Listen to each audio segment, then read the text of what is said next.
What's up, guys? How we doing tonight? I am Sports Talking It, and we're gonna do our best to get through Week 17. Obviously, we've gone through some tragedy this weekend, and a couple games. One game did not get finished, and we will talk about that. But let's bring in our guest. First, we're gonna bring in Miss Melissa. Hey Melissa, everybody, how it's nice are to see you? you. Good, How how are are you? you? Couple hours. Long time no see, huh? Yeah, You didn't drink any milk, did you? Get no. that voice cleared up. Good, good. All right. Next, we are going to bring in Chase. What's up, buddy? Not much. How we all doing? We're doing all right. We're Good. doing Excellent.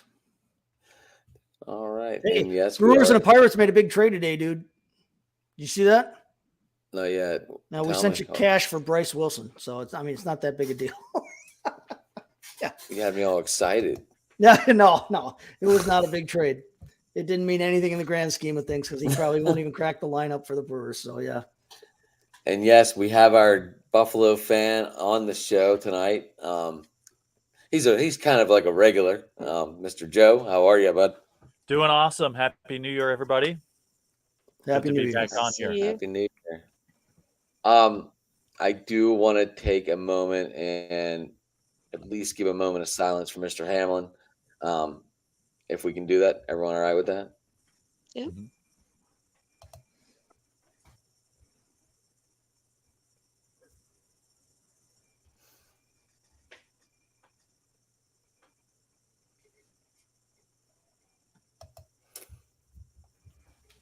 There we All go. right. I do hope he has a very speedy recovery. As we all do. Yes. Mhm. Chase, you said you heard good news today about the guy? We're not gonna Ian talk long. Rappaport from NFL Network was saying that that overnight, whatever test results they were, and again, I'm not a medical professional. That's my wife's job. But whatever news they got overnight and test results they got overnight was encouraging and positive from the doctors. Now, whenever it's as serious as this situation obviously was, in my opinion, anytime you hear anything that says positive, hey, that's good news. So they said positive results from his tests overnight. He is still, as far as I know, sedated at University of Cincinnati Medical Center and will be there for quite some time. Rick Diaz, I hope your guy gets better soon. Prayers, Joe. Yes. Thank you, Rick. Joe, have you heard anything different being actually in Buffalo? Yeah. No, I pretty much know what you guys know. And I heard the same thing that, there was some optimism. Again, he's got a long road ahead of him, but, it seems like there's some, slight positive progress that, we'll take any of that we can get at this point. So Right. basically, we've heard the same pretty much as everybody else knows. And it's the kind of thing too, where I think we all need to be patient, and it's hard because we all want to hear, we're all craving that good news for him, and we will Right. want him to be well so much, but it's not the kind of thing that where he's not going to jump out of bed tomorrow and they're going to take him home kind of thing. Right. He was dead. This is He was gonna dead be a while twice, before we so know. he's gonna have brain damage. It's going to be a while before we know. Yeah, I mean, if he pulls through, period. And I'm not trying to be, worst case scenario, but it'll be a while before we know that, and we know any possible damage to organs, to his brain or anything like that. Mhm. Ignoring the idea of playing football ever again, it will be some time before we know how well or how unwell he's going to be. So it's not the kind of thing where we're going to get a great update at 1:30 tomorrow afternoon where, hey, he's up and around He's and flying doing back to jumping jacks. Buffalo. He's gonna No, join the team. it's Yeah. going to be some time before we know just the extent of what he's got in front of him. Right. But we obviously we all are hoping for the best for him, and thoughts and prayers if you're so inclined and that. But yeah, Mhm. man, That's where social media comes into play. I heard this. I heard that. I heard this. right. Right. And like You know- like you said before the show, Chase, you just want to see him like possibly get out of that wheelchair and walk to the car. Yeah. Yep. That would be, I mean, we're all waiting and hoping for that moment, but it's not happening tomorrow. It just Right. isn't. It's the kind of thing we all have to be patient for. You got to let his body and science do their work. Yeah, and if I can add too, you guys were, I'm in here for a Buffalo perspective, obviously, but I don't think there really is one, to be honest with you. I think it's more of an NFL perspective. I think if Right. it's more of a fan perspective, I think it's more of a human perspective. Because everybody, whether you follow football or not, whether you're from Buffalo or not, can relate to something like this, and everybody wants to see improvement. I think everybody who knows of the situation, again, that's inclined is praying for him and wants to see, a recovery, a full recovery. It's, here in Buffalo, I think it's not that much different than it is around the entire country as far as this is concerned. I think the only difference is, maybe I'm biased being here in Buffalo, but I can't think of another franchise in the NFL that's more family oriented. And I think that culture has been created by Sean, McDermott, the coach. We feel like it's a family member here.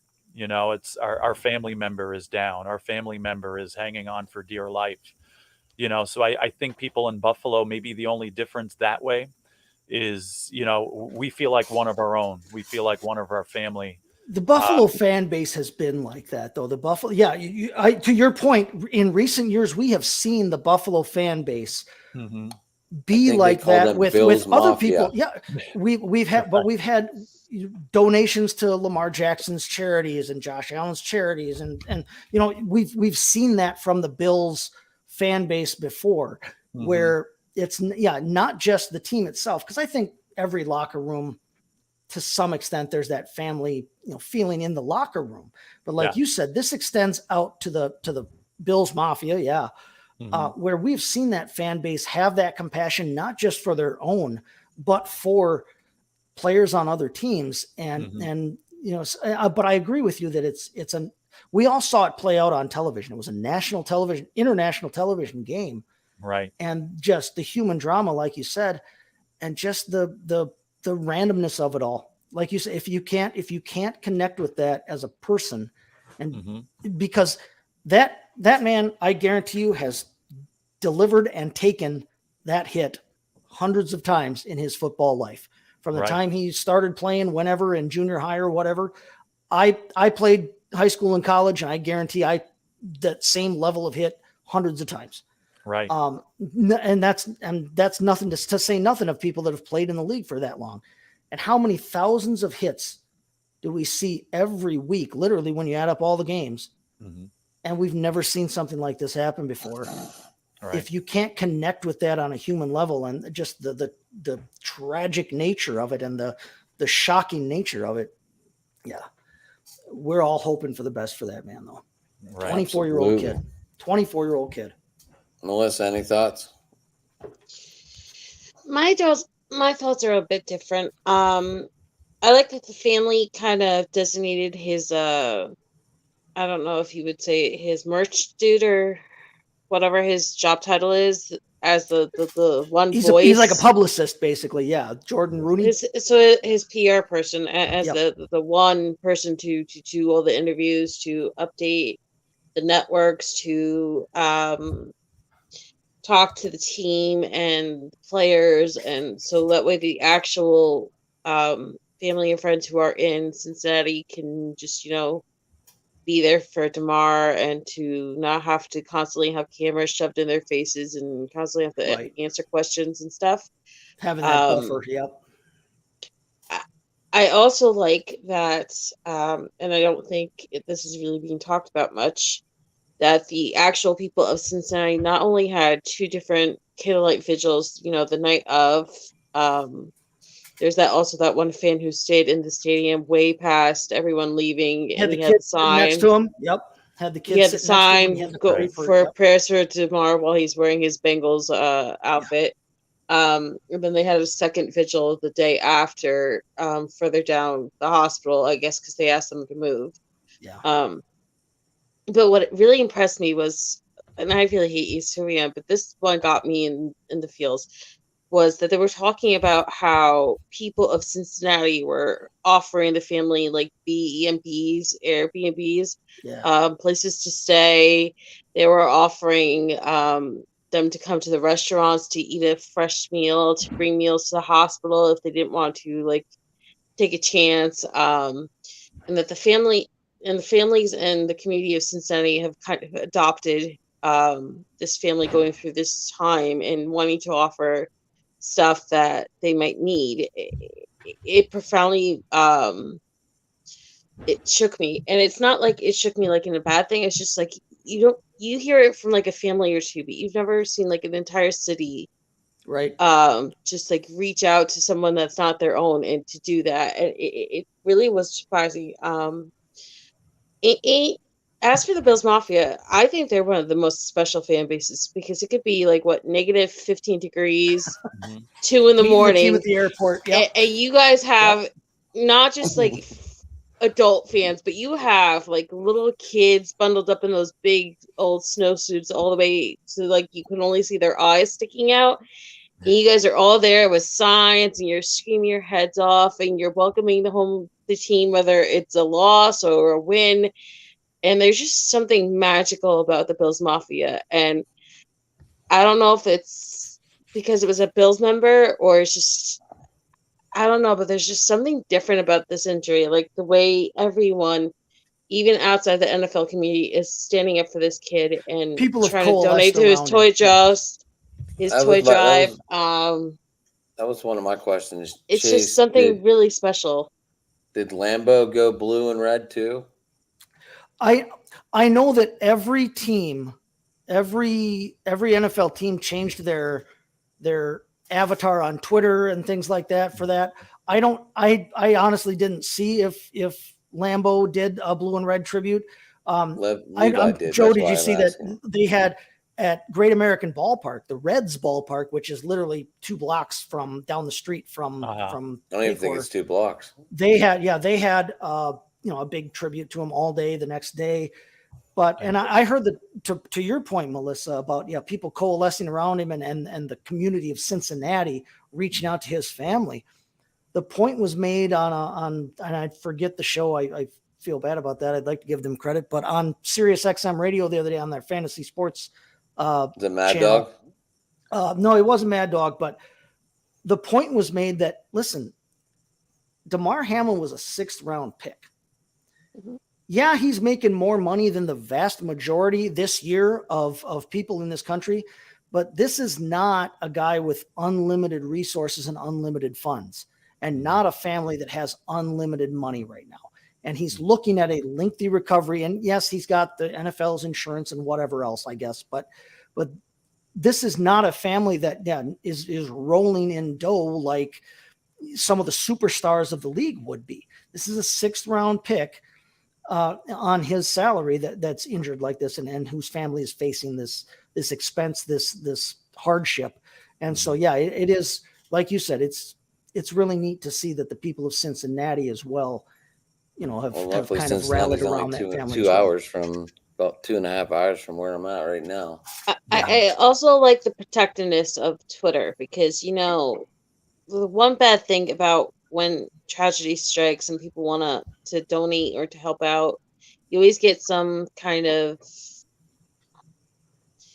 greedy, nasty. I'm trying to cut down on the nasty words I'm thinking of.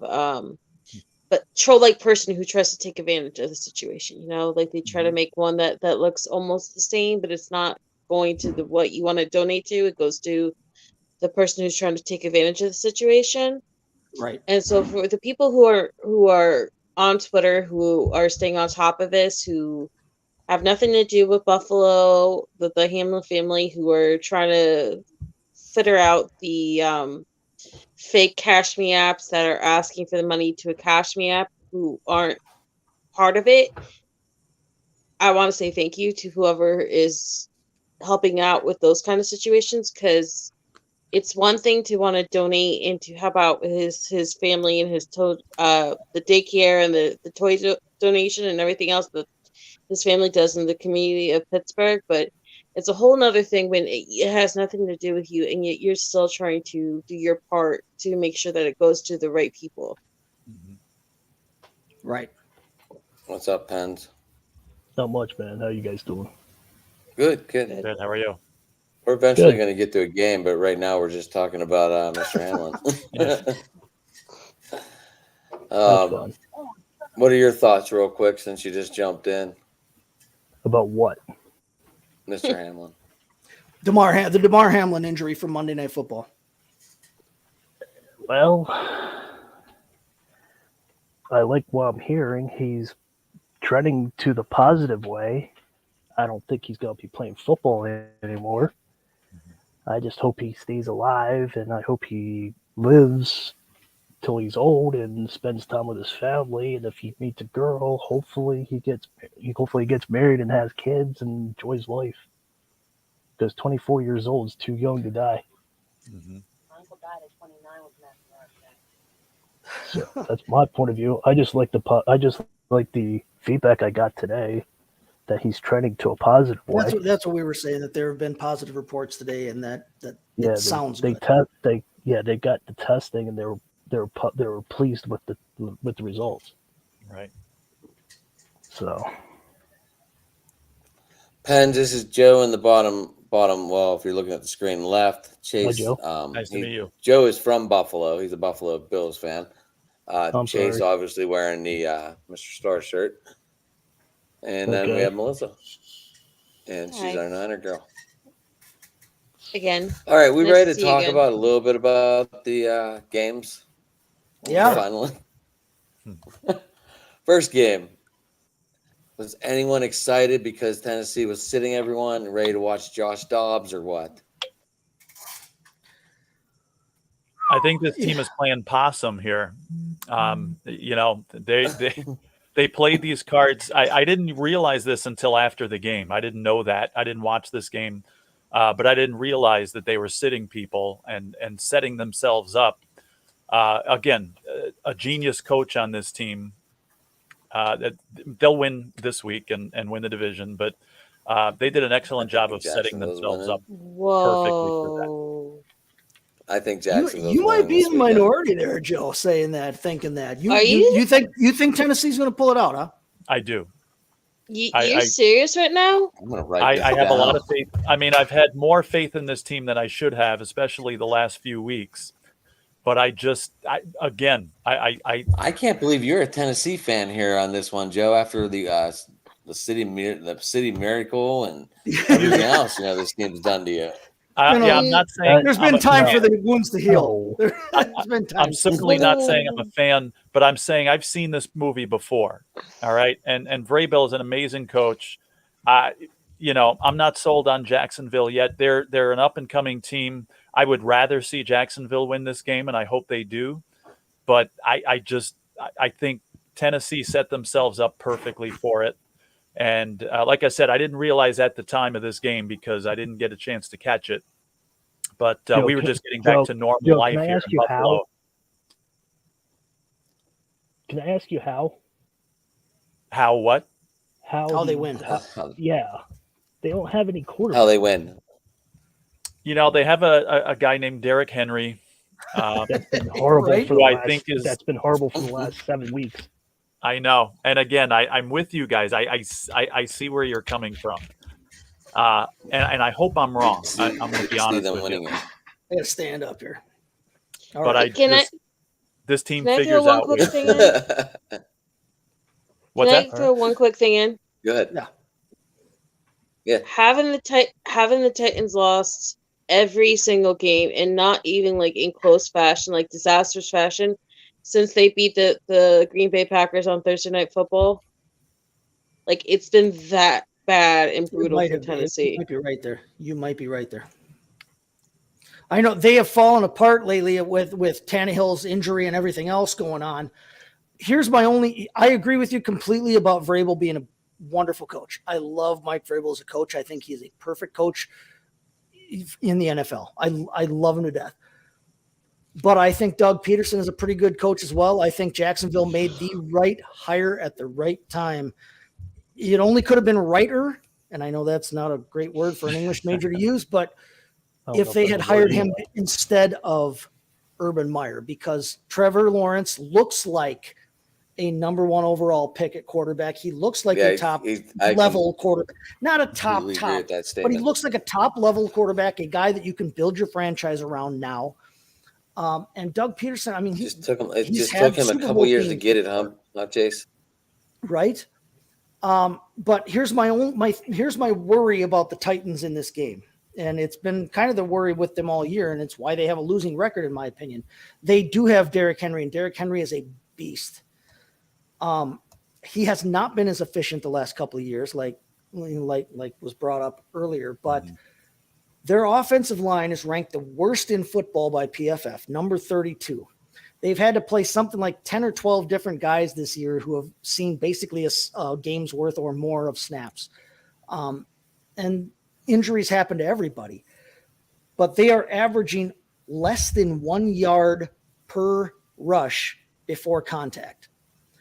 If they could get that damned offensive line figured out with Derrick freaking Henry, Derrick Henry can shed people like nobody's business. They're lucky they have Derrick Henry blocking for him like that, because if it was any other running back in football, they wouldn't get near the run out of their running game that they do. Right. If they could shore that offensive line up and let Derrick Henry get a head of steam up before he has to run somebody over, that team could go through the roof rushing wise. And we've seen it before. We've seen it 2-3 years ago. We've seen it before with him. But that's my worry with them in going here forward in this game. And if they somehow squeak past this game and make the playoffs, is that in these must-win games, you're not talking about bad teams anymore.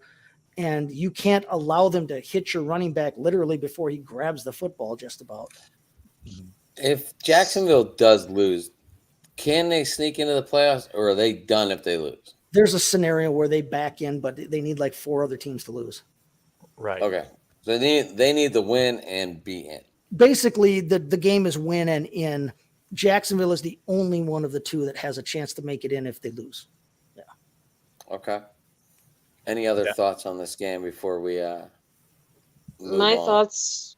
thoughts are Derrick Henry, you have to stop trying to do like your big Madden poses when you're running. Like, you have to protect the football more. Like, that's been alarming lately that he's had so many fumbles. My second thought is that they have to get rid of Taylor Lewan. Like, I know we don't want people fired, but he's become like Mekhi Becton, where you cannot build your team around him on the line and actually expect the player to stay healthy or to play for even more than like 2 games, if that. I think Vrabel is a good coach, but I feel like the depth and the firing of the GM and everything else is too much chaos for him to clean up. And even if he does magically make it to the playoffs, he's going to be one and done again, and that's still not going to be happy enough for the Titan fans. And Dougie P, I'm so proud of him, and I'm so glad that he's made the most out of this, even though I'm still a little sour about the Christian Kirk deal and Evan Ingram. But at the other same time, I'm waiting for that other shoe to drop because it's Trent Baalke, and all Niner fans know what Trent Baalke is. He's a snake. And, like, I feel bad, like, he's finally getting kind of some respect again after what happened in Philadelphia with Carson Wentz.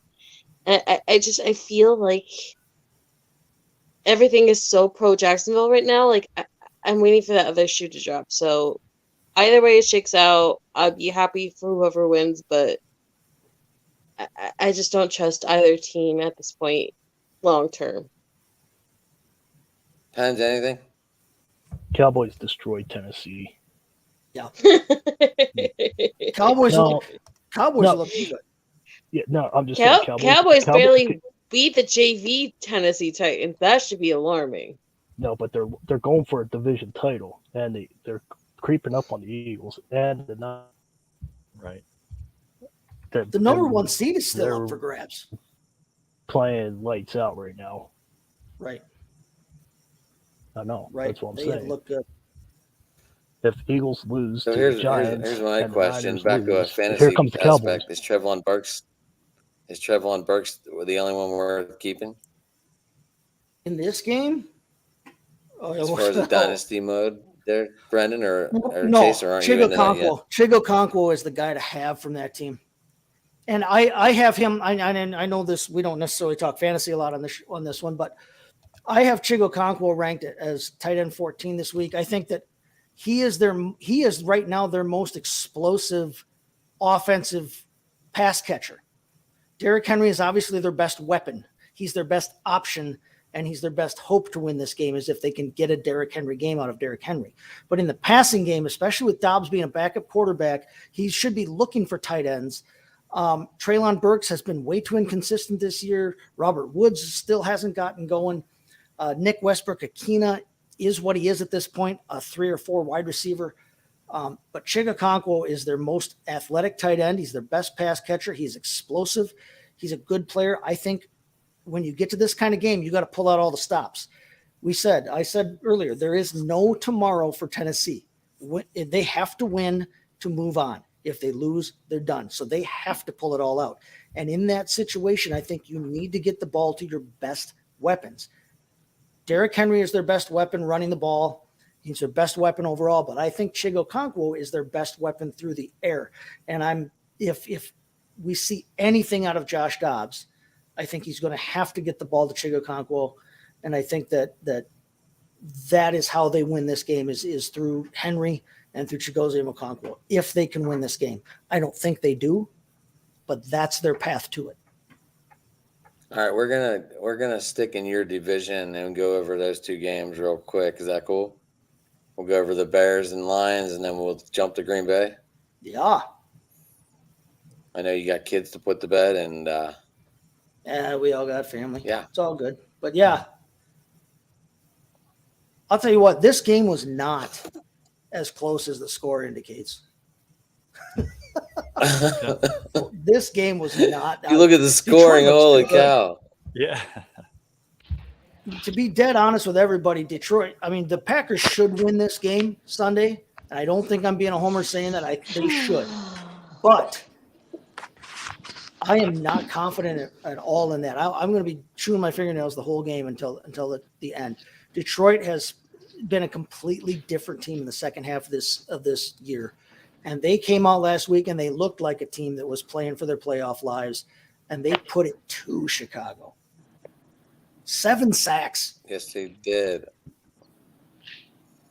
7 sacks in that game. Evan, what's Jamal going Williams on, rushes buddy? for I didn't know you were gonna 144 have yards. What's up, y'all? No, go ahead. Hey. Go ahead, man. No, I'm just like Detroit. I mean, between Jamal Williams, who's rushed for 876,000 touchdowns this season, he had 144 yards last week. DeAndre Swift had over 100 total yards, caught 4 balls for 39, scored 1 on the ground, 1 through the air. They didn't even have to get anything out of Amon-Ra St. Brown. And Amon-Ra St. Brown is a top 10 type wide receiver in this game. That's a scary team. If their defense was even middle of the road, Detroit would be a scary ass team for anybody. If they beat Green Bay on Sunday, that's not a team I would want to have to play, even if I'm San Francisco, because their offense is so explosive and so capable. They will be able to score with anybody. And they almost beat the Eagles in week 1. Yeah, right. Right. And Dan Campbell, this team has taken on his. That was a hell of a game, man. Yeah, no, 38-35. That was a I hell of a game. I thought the Lions were going to come back and win that. What were you going to say there? I was going to say, you didn't even mention all the depth pieces that really kill people with the Lions. Like, you completely forget Corey Reynolds. You forget the tight end that took over for TJ Hawkinson, who his name is escaping my head right now. Got a 3-headed tight end. Yeah. No, you're completely right there. Between Shane Zylstra, Brock Wright, and James Mitchell, they took TJ Hawkinson and they split him in 3. And they use those guys all over the place.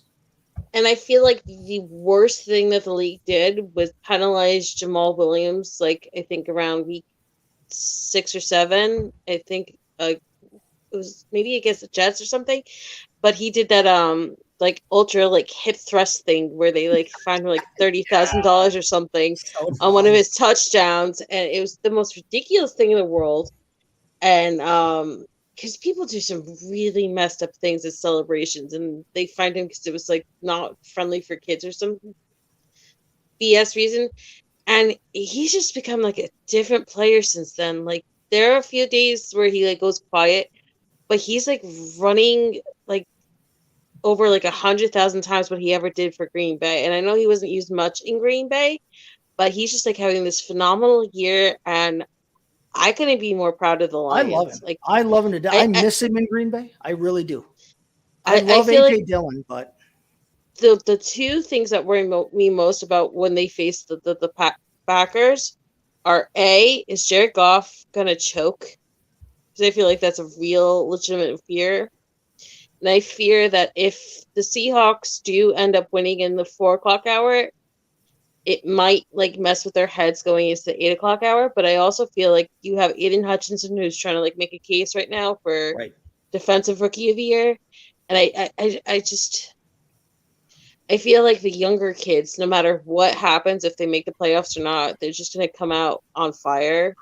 I just hope we don't see that bad version of the defense that led up like 300 plus yards to Right. Chuba Hubbard and Deontay Foreman a couple weeks ago. Right. And that's what worries me. That's what worries me from a Detroit standpoint. That defense worries me so much because they gave up so many yards rushing to and when you get to the playoffs, especially if they win this game, they're probably facing the 49ers, who are one of the top running teams in the league and have a completely capable stable all the way up and down. Just designated Eli Mitchell to return from IR as well. So getting And another Debo weapon practiced today too. right? Debo and Mitchell both And, practiced I mean, today. but this Detroit team is so good on offense, but they're just so middle of the road. Aiden Hutchinson's been a one-man wrecking crew, but I mean, Swift is It playing feels like a lot they have better like than Rodgers.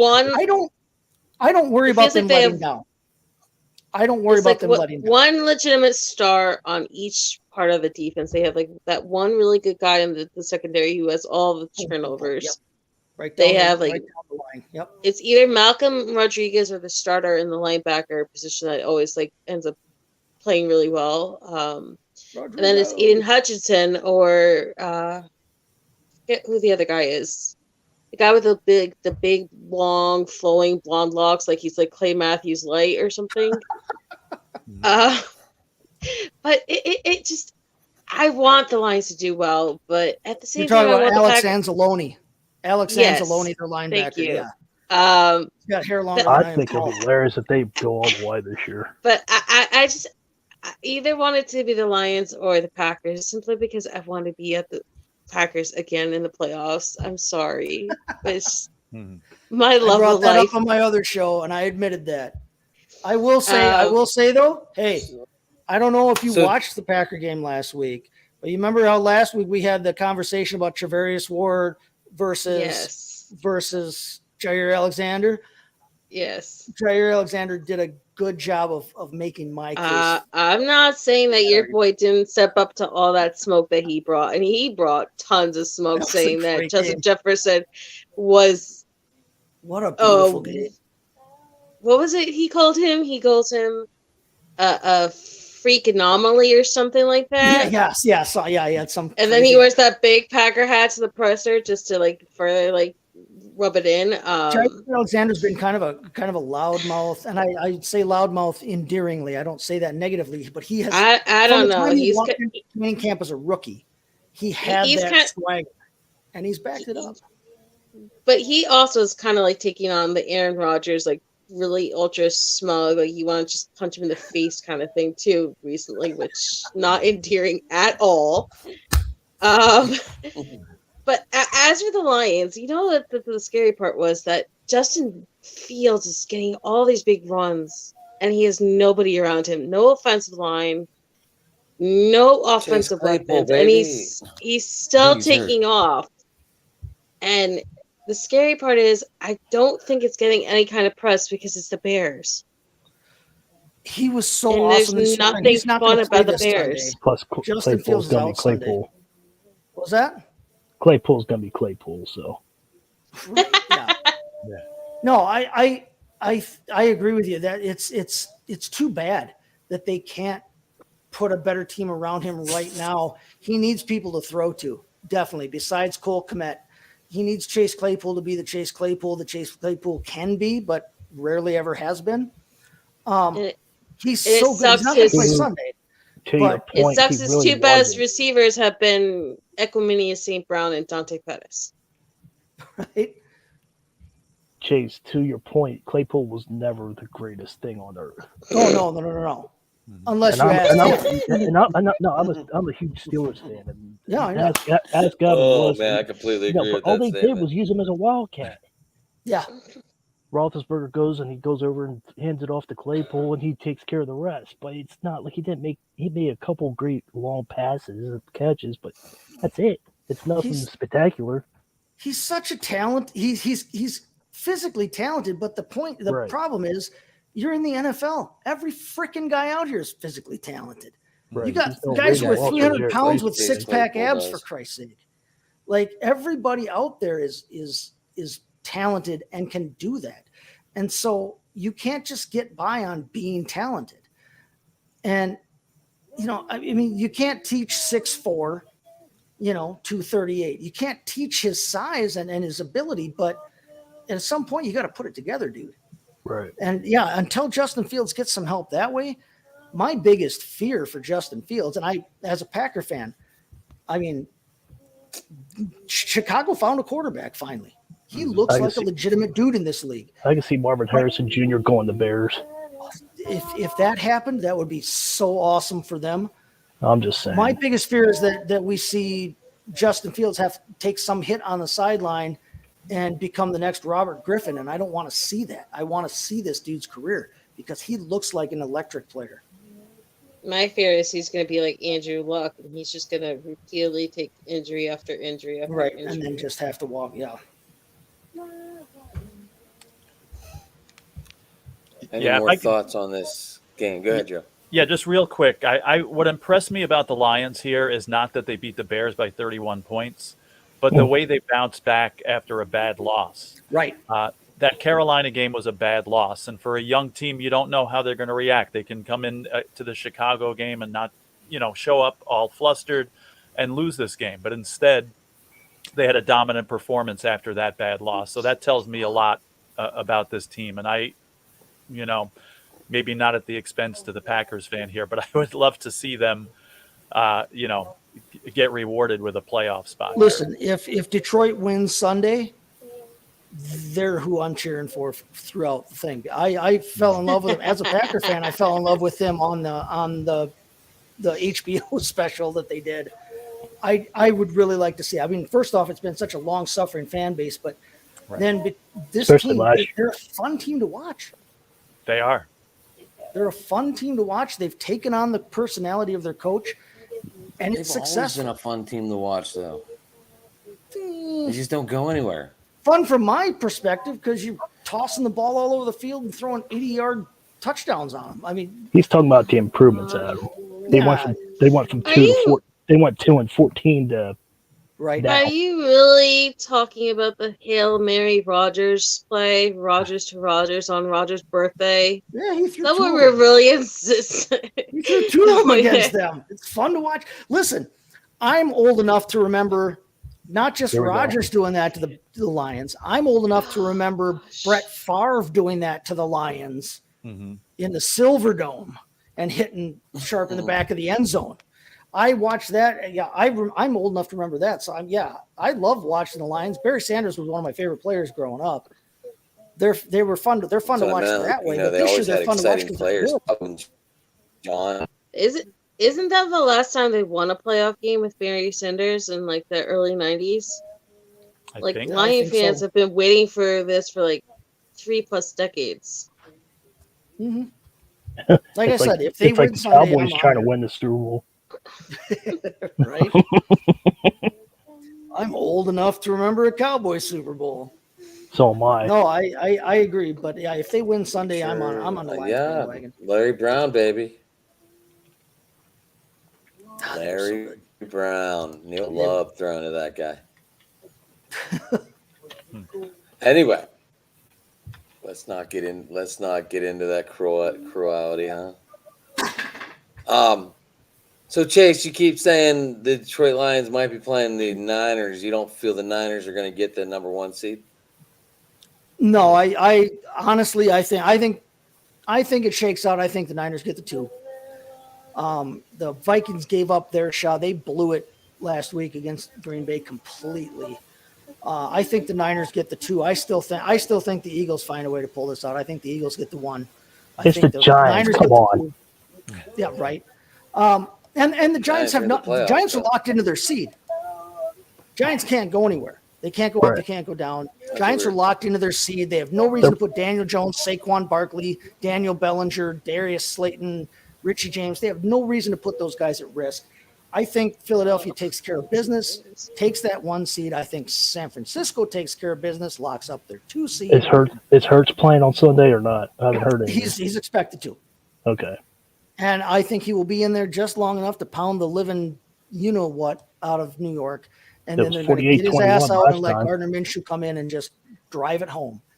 Yeah, right. Hit So ball. I think whoever does make it in, Seattle, Green Bay, or Detroit, I think you're looking at a trip to San Francisco. And it's an interesting matchup anyway. It's an interesting matchup either way. Honestly, of the 3 teams, call me a homer. Of the 3 teams, I think that the way that they've been playing recently, the Packers probably have the best chance against the San Francisco 49ers.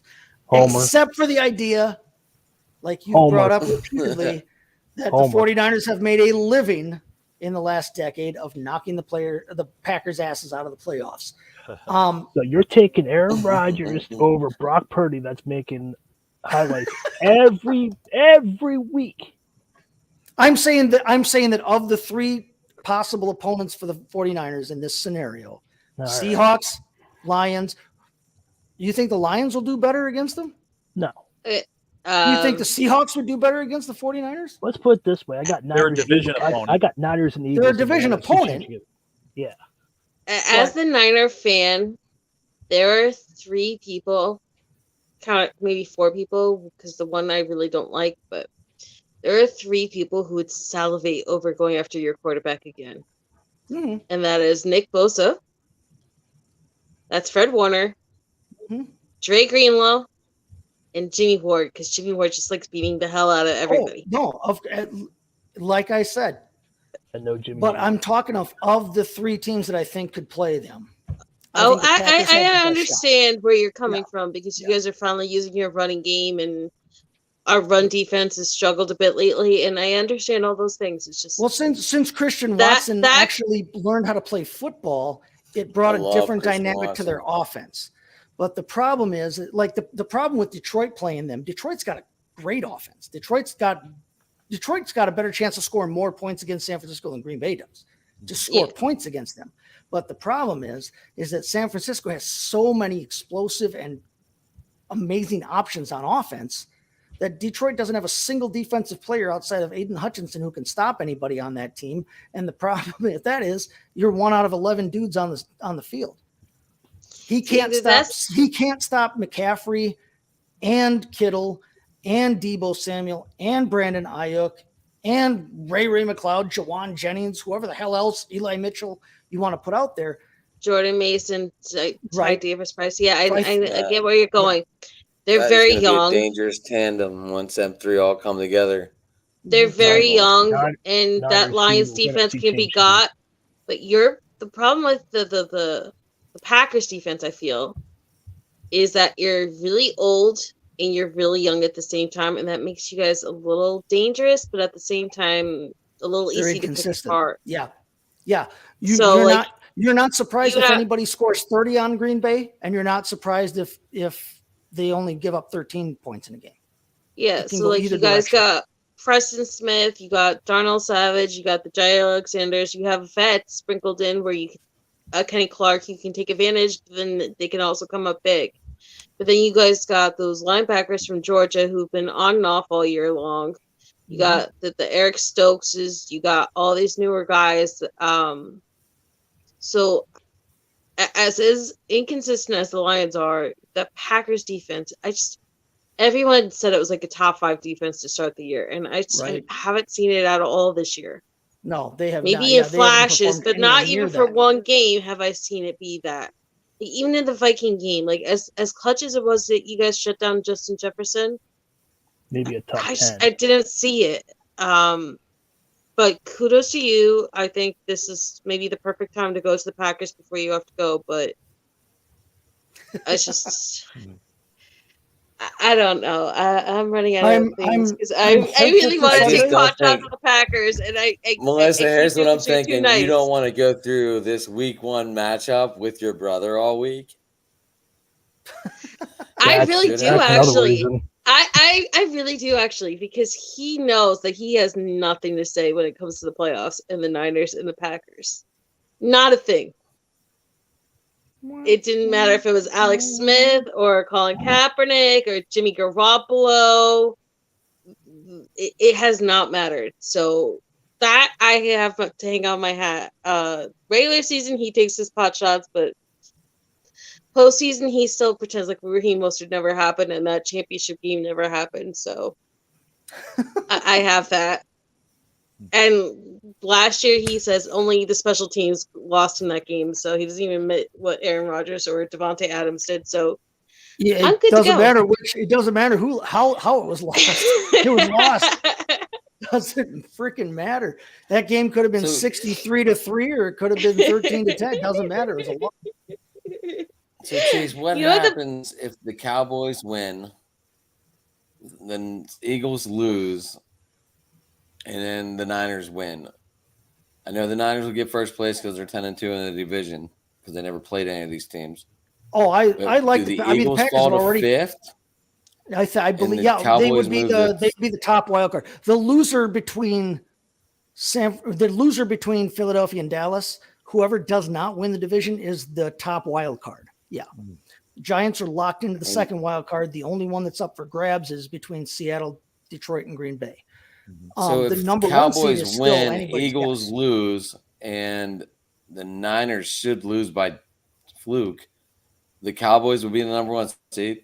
Yes. Yes. I believe that's it. And yeah. no one They would want may to need go. another No game or one two would to help want to go somewhere. into Texas. They'll get the NFC East championship. And They would, yeah. And the number 1 seed. Yeah. If the 49ers lose, that really throws the 1 seed up for grabs for the NFC East. Yeah, for the Cowboys. And if that's the case, insane. yeah, I mean, welcome to football. Right? Great. It's such a crazy year.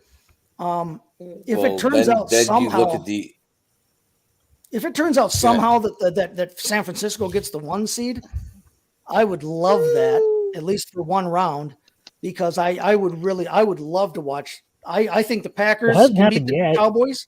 I think the Lions could beat the Cowboys. And honestly, I think the Seahawks could beat the Cowboys, or at least it would be a fun game to watch. I didn't say it's going to happen. I didn't say it's going to happen. All I'm saying is that we started off last year 3-5. We started off this year 3-4. We've been through 3 quarterbacks, and unlike all the years where we've had 3 quarterbacks, we're an absolute for the playoffs, and we're talking about them at the 2nd seed or the 1st seed. Like that. Right. That's like music to Niner fans' ears. Like all those other years where we had 3 quarterbacks, it was like if we can even get 6 wins, it was a miracle. So Brock to Purdy be might even be in Mr. the irrelevant of all time too. So to be even in the consideration for being the 1st overall seed when nobody thought the Eagles were going to be knocked down, and that people are most scared about facing the Niners and going to Santa Clara, I can't help it. It's just something you have to cheer and get like squealy about, because it's so refreshing. Do you though? Yes. I know, and Chase, Joe and Chase, I know you have to get off, but I want to hear your thoughts real quick on what's going to happen in the AFC and the overall scheme of things. Well, I could start with that. I don't think they're playing that Buffalo Cincinnati game. There's just no room in the schedule to play it. All right. So unfortunately, that's going to be a disadvantage to the Bills. I don't see the Chiefs losing this week, and all the Chiefs would have to do if that game is not played. I even saw a playoff scenario assuming that game is not played.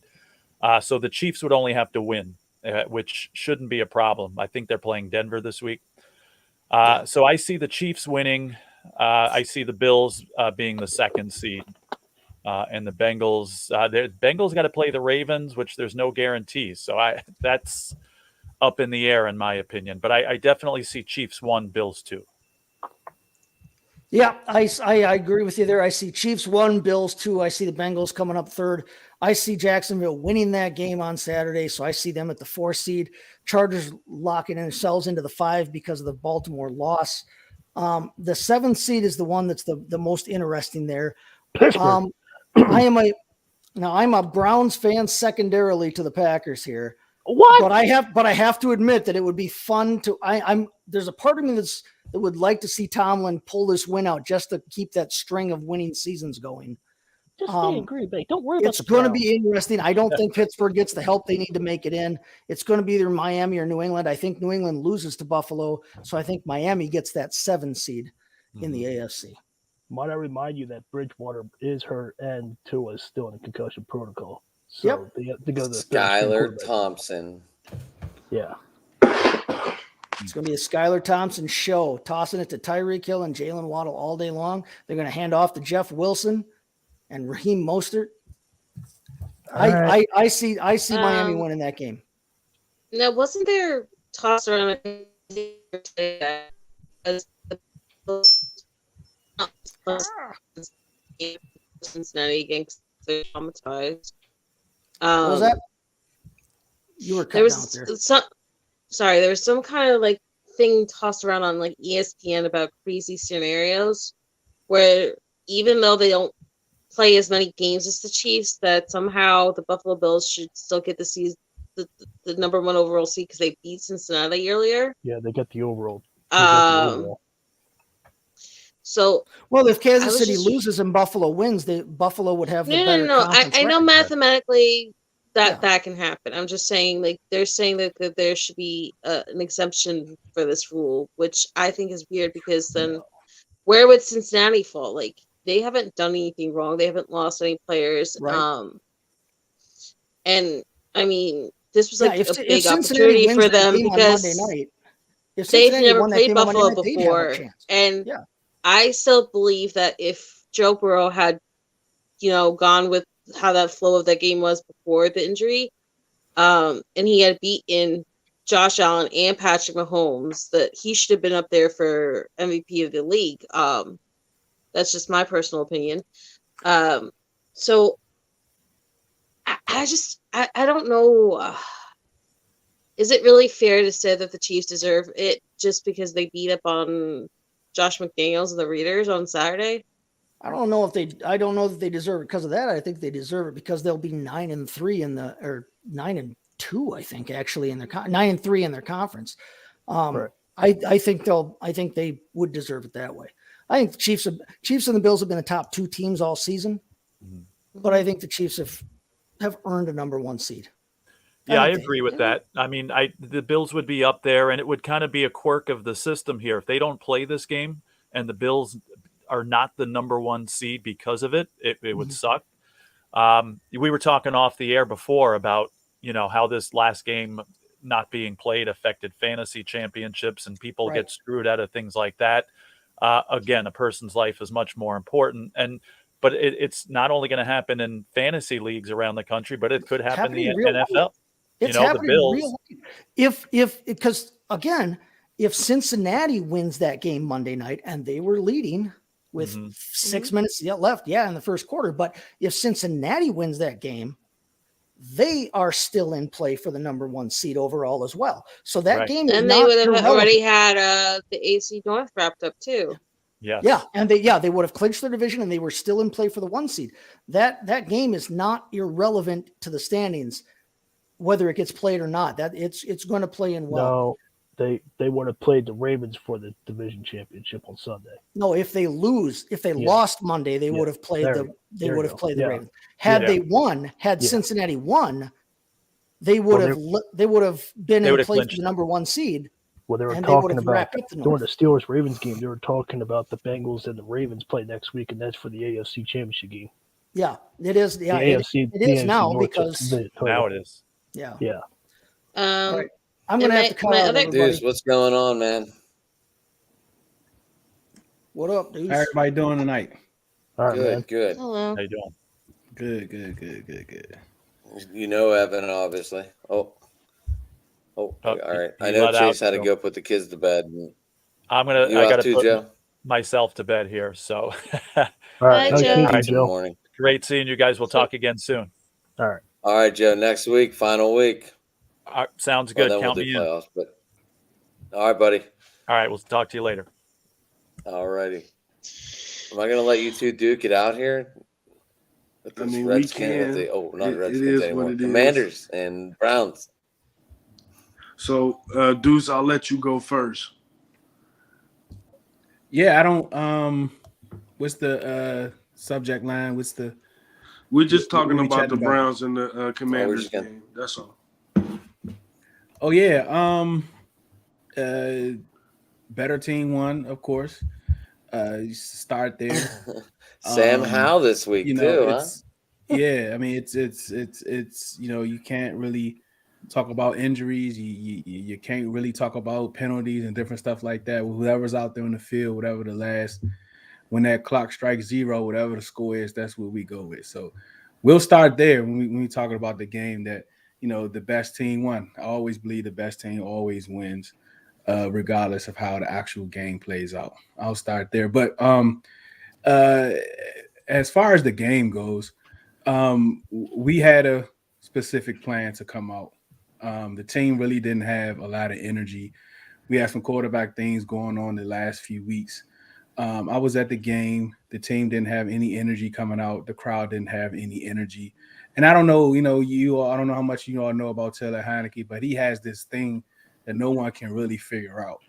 And even we might have put too much or kind of sold it short from what he actually meant to the team.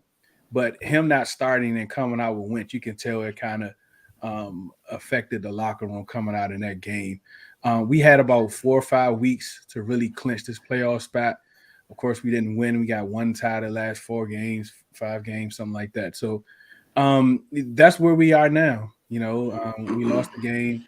I think we did really good in the first half, especially without having our top corner, our top safety in the game. I think that kind of hurt us. And then when John Allen went out, we didn't get too much pressure after he went out in the second half. But all in all, that's just where I am. If you have any specific questions, I don't mind answering. But I do think that what we saw from Deshaun Watson, to me, it wasn't really encouraging. I don't know how you all feel about it. The couple passes across the middle that he did make, I think one of them he had like 6 seconds to make that pass. A couple of the ones across the middle, and of course the one to Amari with the missed tackle that he took to the house. But that's really where I am in this game for this game. And of course, Chubb went off in the second half again. I think had a lot to do with John Allen and Cam Curl not being in the game. But that's my initial spiel. I don't know we want to go from there, but that's where I'm in when it comes to the game. So from my perspective, I felt like I kind of predicted the game when it came to the Browns and the Commanders when I was talking on a shameless plug here, talking Sports by the Lake. Check me out on Fridays. But I kind of called it early that Nick Chubb was going to be the focal point in the first half, and that if we could find that balance that is obvious that we're looking for, that the rest would come. Now, did I think Deshaun Watson would only have, 3 or 6 completions the entire first half to turn around and come out for the second half with 3 touchdowns, 116 yards? No. Is it the Deshaun Watson that I've been looking forward to seeing? No. Is it the Deshaun Watson? Is it the glimpses that I finally was starting to expect? Yes. I absolutely agree. I feel like if Tyler Heineke could have started that game, I feel like it would have been a different, same outcome, but a different game. It would have taken more. It would have been more close in the fourth quarter.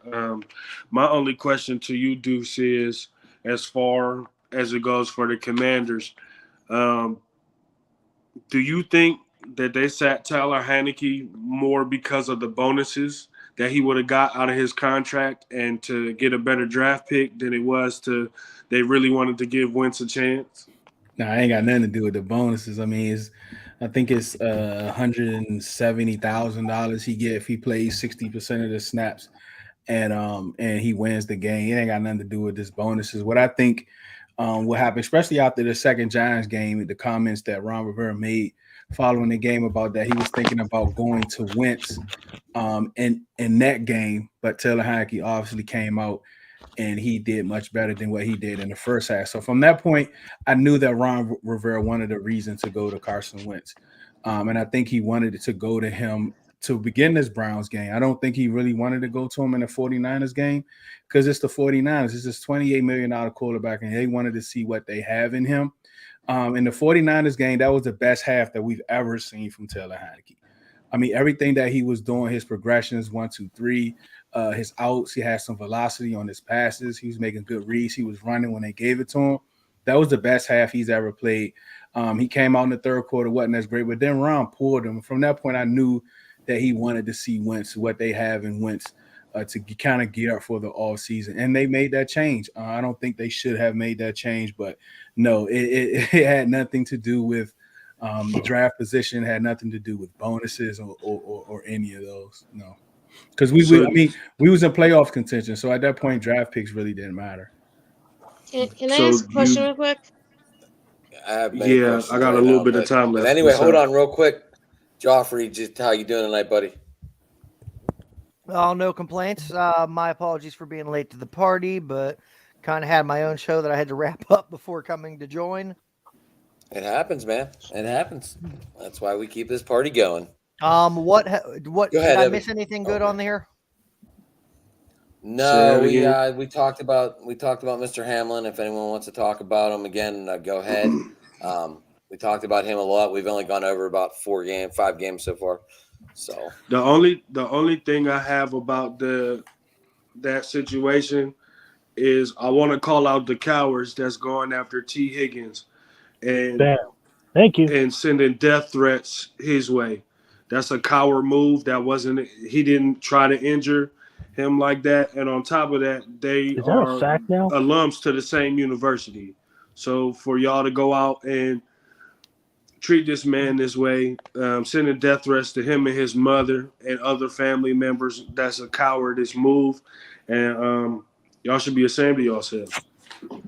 Can I didn't see that. No, I didn't know about the death threats. I thought that I didn't know about that either. Go ahead. I'm going to say this much. So after watching the hit multiple times and from all the angles that they were showing, I don't see how there's anyone that can even possibly blame T. Higgins for this because honestly, it looks like one of these. His helmet. You didn't really see that much, though. Honestly, it looked like one of the softest, cleanest tackles that I've seen in years in the NFL. I think it boils down to Scott Bart Hamlin had used his helmet and he lowered his helmet down. I don't know if but he didn't make contact with his helmet. Exactly. He made contact with his shoulder. I'm just telling you what Scott said. I don't think I agree with that. From what I've seen on the playback, honestly, I think it comes down to an underlying medical issue that I think it's going to come down to an underlying medical issue that wasn't football related. So, Deuce, do you have any thoughts, Melissa? What were you going to say? Go ahead. I was going to ask him about the Commanders thing real quick because go ahead. The way you were describing it, right? It reminds me of the Jets situation. They were up there for playoff contention. Mike White lost his position simply due to an injury, and ever since then, the team just was lackadaisical. They didn't really want to show up for Zach Wilson. They didn't fight as hard. It felt like it was like an emotional tether to just one quarterback, and the team just didn't play the same way with the other one. And now they're on like their third or fourth option, and it's just. I was wondering, as a Commanders fan, do you kind of see the kind of like a similar thing between your franchise right now and the Jets franchise? Yeah, I think the Jets that's real similar, right? But I think it's a little different because I think them guys really don't like Wilson. I mean, you know, they they had the Mike White t-shirts on and the Mike White hoodies, and they had all that stuff on. You know, walking right by that man, and I just think that's a different situation. But when it comes to Taylor Heinicke, these guys, they respect Carson Wentz. You know, they don't have no issues with him. They do the whole Christmas thing, and he had the big Thanksgiving, and the team came over. So, but it's just something about Taylor Heinicke nobody really can explain. I mean, he's a gamer. You know what I mean? He's the guy. Is it the playoff game? The way he showed up against Tom Brady? I mean, the way he came over, sits the couch and stayed over against Tom Brady. That's where his style is. It's all about the pylon, right? It's all about diving to the pylon. Getting that touchdown. That's where the legend, quote unquote, of Heinicke began. And he just guts it out. You know, they love him. He does his job. They bring people in to be the number one over him. And he's just a locker room guy. I mean, he's just a love guy. I mean, you have some of those guys sometimes, and the players kind of gravitate to him. He's like an underdog that works hard, and they want him to be successful. And that's where they are with him. But I mean, he's not an NFL starting quarterback. You know, he has tons of issues as a QB1, as we all saw. So that's the only difference between that situation, is that I think that the Jets players, they literally genuinely dislike Zach Wilson. Yeah. Exactly. No, I think he's better than Carson Wentz. That's my point of view. Wait, what was your? I kind of blanked out trying to formulate my own thought. What did you just say up top? I said that's Penn Smart. That's just call him Pens, Joff. That's his name. We'll go with Pens. There you go. I think Tyler's better than Carson Wentz because he beat the Eagles. He put up more yards. Carson Wentz is an injury walking stick. Yeah, if you put their stats side by side, there's really no difference, right? There's really no difference between the two. They played almost the same amount of games, and the stats is now Carson turnovers, of course, is higher than Heinicke's, but they're all close. But there's a difference between the two, and it comes down to like Taylor Heinicke didn't win those games, right? But it's a quarterback-driven league. The quarterback he's going to be responsible for the wins and the losses. We all know that. But actually watching and knowing this team, he didn't win any of those games, right? And when it comes to the offensive line, our offensive line is terrible, right? But so you have to be mobile, and not mobile like, you know, Lamar type mobile, just be able to move your hips, get around a pocket, scramble if you have to. Carson Wentz surprisingly cannot do that. And I don't know what happened, because he was able to do that some last year in Indianapolis. Now he's just like a tree. He cannot move. So when it comes to the difference between these two quarterbacks, Carson Wentz has the better talent. He is the better quarterback overall, because there's certain things that he can do that Taylor cannot. You know, I know you are familiar with Terry McLaurin. Terry McLaurin is leading the league since 2019 in contested catches by a large margin. I don't like that stat. You know why? That tells me that the ball has been thrown short and he has to come back for it. That's what Taylor's issue is that he cannot push the ball down the field where a wide receiver can run under the ball the way Carson can.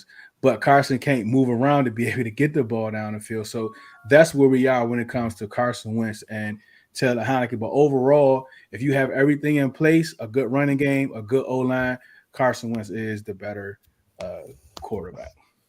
So are we seeing your franchise this weekend against the Cowboys? It kind of depends. I have mixed feelings. What I do Sam know, Howell starting. Yeah, what I do know about Sam Howell is his sophomore year coming into 2021, he was ranked in the top 5 of quarterbacks, right? That's what I meant. He was kind of slated to come first and second round. But, of course, De'Ami Brown left, right? That's how we knew who he was, because we were scouting him thinking that he was going to come out, but he didn't. He went back in. That's how we ended up getting De'Ami Brown in the 4th. He lost De'Ami Brown. He lost another top receiver, another running back to begin the year. He lost 3 of his starting O-linemen. But the thing about Sam Howell, you could say his draft stock dropped. A lot of things went into this year's draft. Well, 2022's draft class. He had COVID, players sat out, the whole whatever. We can just talk about it. That's why only one quarterback came out in the first round. But what he did was he did something that he never did. He ended up, putting a tool in his toolbox, which is legs. He ended up being a dual quarterback because of the lack of skill position, the lack of offense, the lack of line protection that he had. And he almost had like 1,000 yards rushing, but his passing stats was down. He wasn't as accurate because he really couldn't stand in the pocket the way he could the year before. That's the one thing that I really like about him, that he was able to do that he was able to add that. So now you can look at him like a dual quarterback because he actually put that together in his last year. But looking for Sam Howell for this game, I'm just interested to see. I don't think that the coaching staff did a good enough job preparing him and developing him. I just don't think they have that skill set. But I think we're going to see him this week. I don't know. I don't even know who's playing. I thought they said he was starting for sure. Yeah, he's starting. But what I'm saying is I don't know what I'm going to see out of him. I don't know what type of playbook Scott is going to have. I just don't trust Scott to put him in the right positions to succeed on Sunday. All right. Deuce, I know you said you got a couple games. Any games you want to look at in particular? What you mean, couple games? Before, a couple other games this weekend? No, not really. Of course, I just kind of, there's really nothing else for me to scout in a sense for this upcoming year. But I really can't think of none I'm really going to be kind of watching and scouting. There's really no need to kind of do that. I'm kind of prepping for the draft. What's going to be interesting is what I'm looking for is draft positions.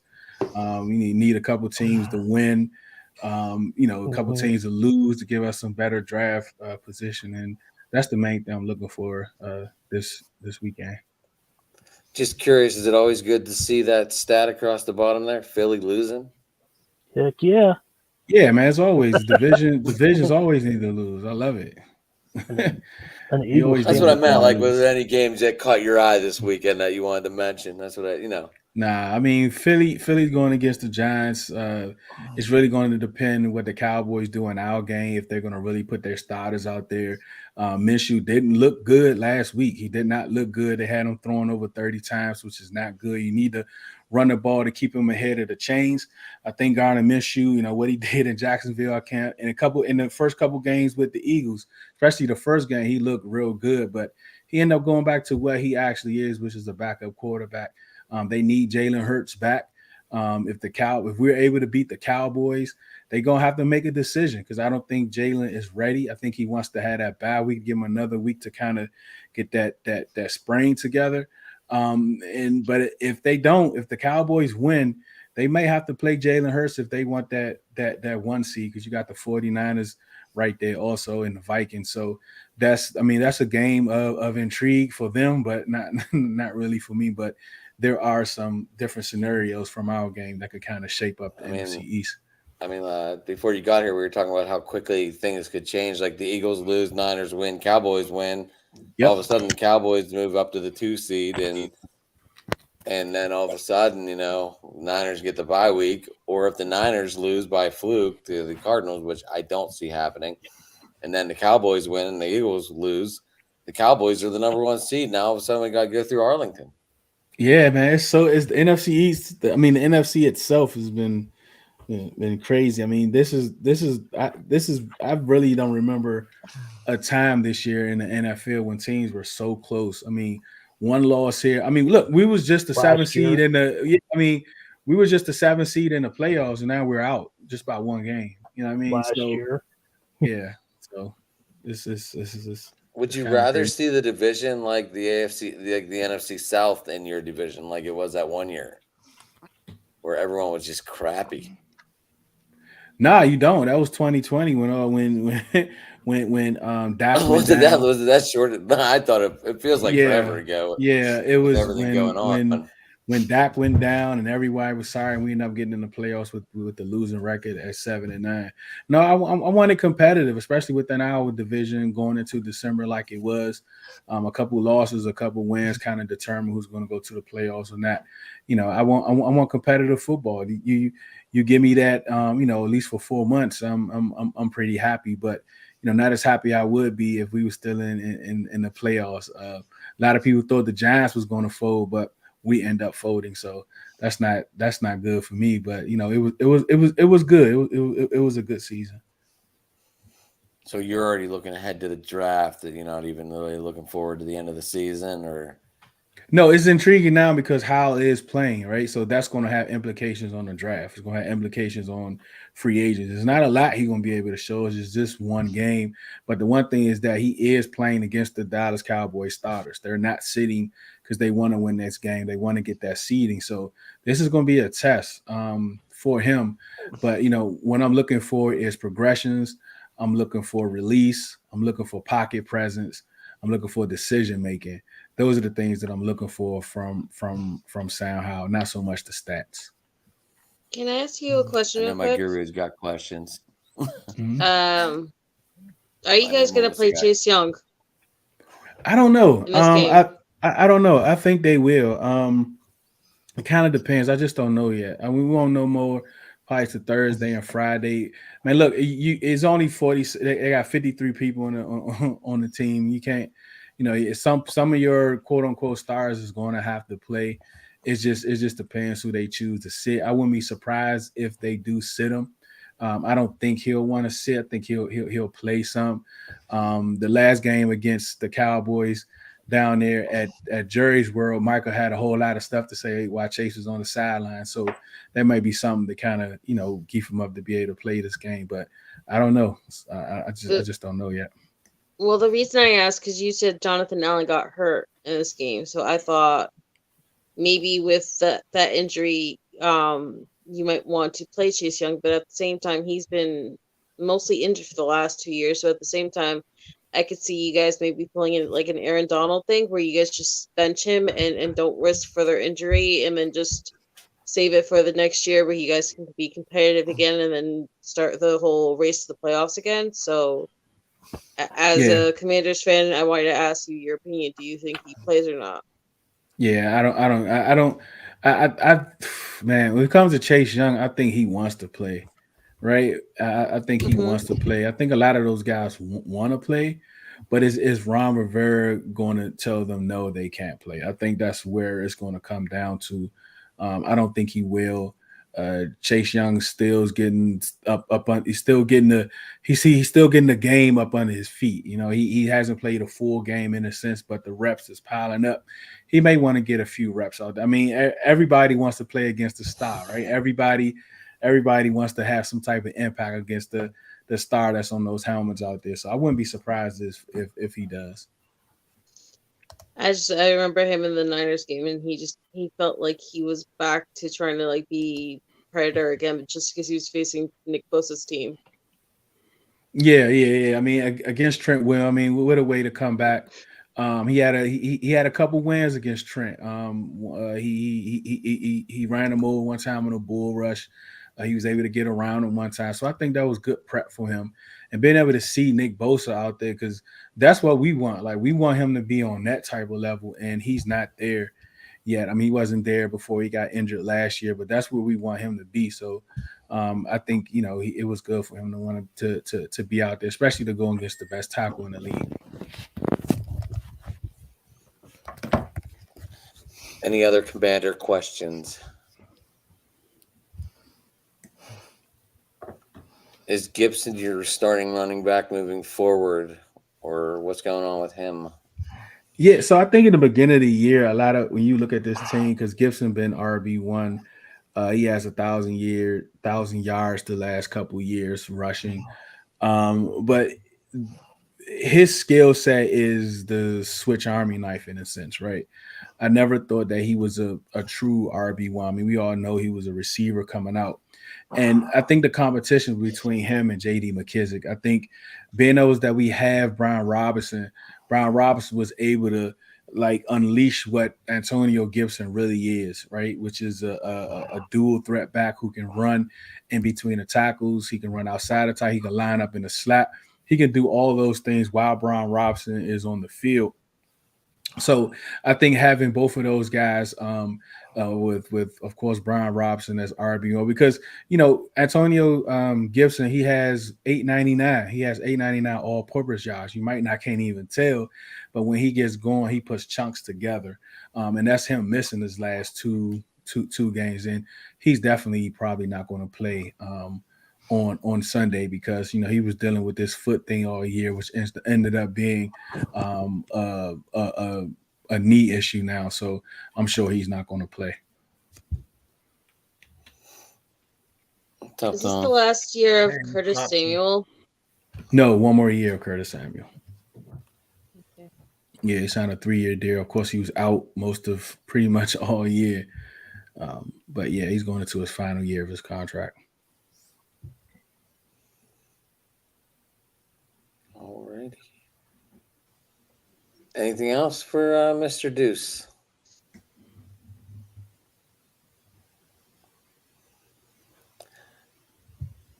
Deuce, I thank you. If you want to stay and BS about the rest of it, you can, but it's up to you. I thank you. If you want to tell people how to get a hold of you, or if you want to stick around, it's up to you. Yeah, and I'm gonna go ahead and get out of here as this is a long night. But I appreciate you all for having me on. I appreciate the conversation. It was good. Always like talking ball. Always like talking football. No matter asking questions. I love it. It's a sport to me to talk ball. But you can find me anywhere: Twitter, Facebook, Instagram, TikTok, all that things. I'm trying to do this little TikTok thing with my daughter where we try to copy or emulate like a play from the game. Like if somebody do like a diving catch or something like that, with my daughter, just to do some things with her. So we trying to get that up, but it's all under Red Zone in the lab. I just started another podcast, kind of branched off. So we have 2 podcasts now. It's only the Huddle podcast when we do basically like pre and post game stuff. So that's what so you just Red Zone in the lab. Just follow me. I follow you guys and just follow each other and just kind of, it's room enough for everybody, but it's just Red Zone in the lab wherever you are. You can find me there. And the website is www.redzoneinthelab.com. And that's where everything is. So you just go straight there and find me anywhere. All right. I'll have to give that a check out. Obviously you've met Evan, did a show with Evan, I believe, right? Evan left. I know. Didn't you do a show with that Evan Deuce? I think we tried to get it last week, but the timing was off. Was that the guy that was from the Browns? Yeah. We tried to get it last week, but the timing and all that was off. So that's why I came on today post game. So I wasn't sure if you do. I wasn't sure if you do. He got off because he said you need rest. Yeah. Can I ask you one last question? Do you think Brian Robinson should be up for Offensive Rookie of the Year? Man, I think he should be in the conversation. I think he's at 850. He needs 200 and something yards in order to get 1,000 yards rushing, and that's kind of crazy. Been as though he missed the with all everything that man's gone through. Yeah, missed the first 4 games. So, but there are other rookies, man. I mean, you got those boys up there with the Jets. So there are other rookies that's kind of you can kind of throw in there. If they do, I think he'll get consideration. But if he's anywhere near the top 3, it's kind of an emotional vote per se. Mm-hmm. But you know what I mean. So I wouldn't. But he has put the production out there on the field. If he was played those first 4 games, he would definitely have over 1,000 yards rushing for sure. Yeah, Sauce is making a statement with Rookie of the Year. Yeah, for defense, yes. For defense, yes. And then Garrett Wilson, and as much as I love Garrett as a diehard Jets fan, I think I got to put a vote for Chris Olave. Yeah, I mean, either way you can go. You can go Olave. I mean, even Dotson, even Jahan Dotson 4 hours, like he also missed 4 games, right? And I think he's 2 in receiving touchdowns and yards per catch and all that. So he did pretty good also. But I think Watson had like a couple games with like 2 or 3 touchdowns for Green Bay. So that'll probably put him in a conversation. But yeah, Olave, Garrett, like all those guys are deserved. I mean, Brees Hall. I mean, shoot. I mean, yeah. I mean, it just depends how you look at it. I mean, the last 4 or 5 weeks he's been kind of balling out. So it's just how you look at it. And I love Brees Hall for the Jets fans. I really love. I can't believe he tore them too. Yeah, man. That dude was on fire, man. Deuce, I got one question. He was running away with Rookie of the Year and possibly like Player of the Year. Yeah. Deuce, I got a question Before for that you. happened. Does Jalen Hurts get MVP even though he missed time? Ooh, man. I don't know how engaged y'all are on Twitter, but a guy C-Lou, he's a Colts fan. I think it's Drop a Dog podcast. He put stats up with DJ and Jalen Hurts, and they were pretty much identical. But of course, Jalen missed the last 2 games also. But I don't know, man. I think he should get MVP. I think he should be in that conversation. But I just wonder how they're going to look at how this team is made up. The help that he has around him. He has one of the top O-lines in the league, skill positions and all that. So hope they don't put that against him. But I'm sure he'll get some votes. I don't know if he's going to get it or not. I don't know if he ran away from it. But I don't think because he didn't play these last 2 games is going to be the reason why, unless you want to say the stats that he missed out on. Right. That's what I was wondering. I didn't know what you thought about it because there's some people they're like, oh, he missed time. And I'm like, that doesn't matter. It doesn't. It doesn't. But as you can see, he's very important. Exactly. Yeah. And you can see it the last game. The last game for sure, they missed him a lot. So even though they have all of those weapons. Yeah. Yeah. Yep. All right. Well, Deuce, I thank you for stopping on. We do this every Wednesday. If you want to come back on next week and rep your team, you're more than welcome to. I will send you the invite, obviously. I appreciate that. Yeah. I know it's the end of the season and it's hard to sometimes be excited, but you never know. Maybe you'll be getting It's football. I'm always excited. I always can talk. I always can make my team seem exciting. It's a sport to me. I'll find a way to do it. All right. Well, so you come back next Wednesday? Just hit me up, man. I know it's the off season. We got a couple things that we got lining up. So just hit me like Monday or Tuesday, man. If I got time, right. Wednesdays, it'll be around this time because I got some stuff prior to that. But yeah, man, only man jumping on 10, 15 minutes. I'm cool with that. All right, cool. We're glad you can't stop by. I am anyway. It's always good to talk ball, and we're getting there. Go ahead, Melissa. I was just going to say it's nice to meet you and have a nice night. Yep, you too. Thank you all. Appreciate y'all. Be easy. All right, take it. All right. So what's up, What's guys? going on, How we Tom? doing? What's going on, Tom?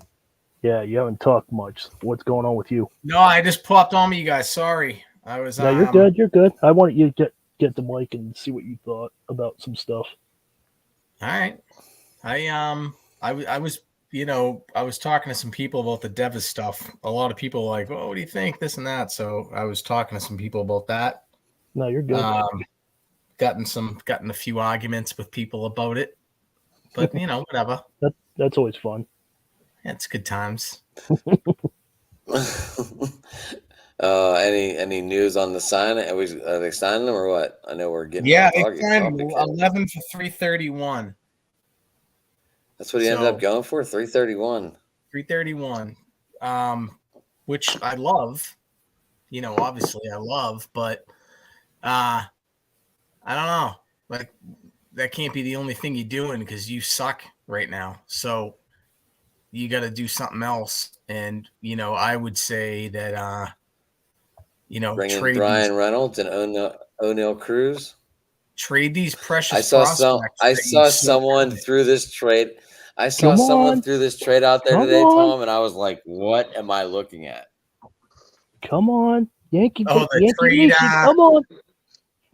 Is that I the forgot trade it's trade. We got generator? Yankee shit? Boston. Yeah, come on, Yankee Nation. We'll take care of them. Hey, you're in a far better place than we are right now. So, but no, I love the Devils signing overall, but they got to do give us, more. Just that's all. give us Reynolds, and we'll be good. Now, Tom, I think you were at this one this weekend, right? At what? Were you at this game or were you at last week's? What, the Pats game? Yeah, No, last week. I didn't go this week. last week. All right, I can't keep up Yeah. with people. Yeah, last week. Anyway, what were your thoughts on this?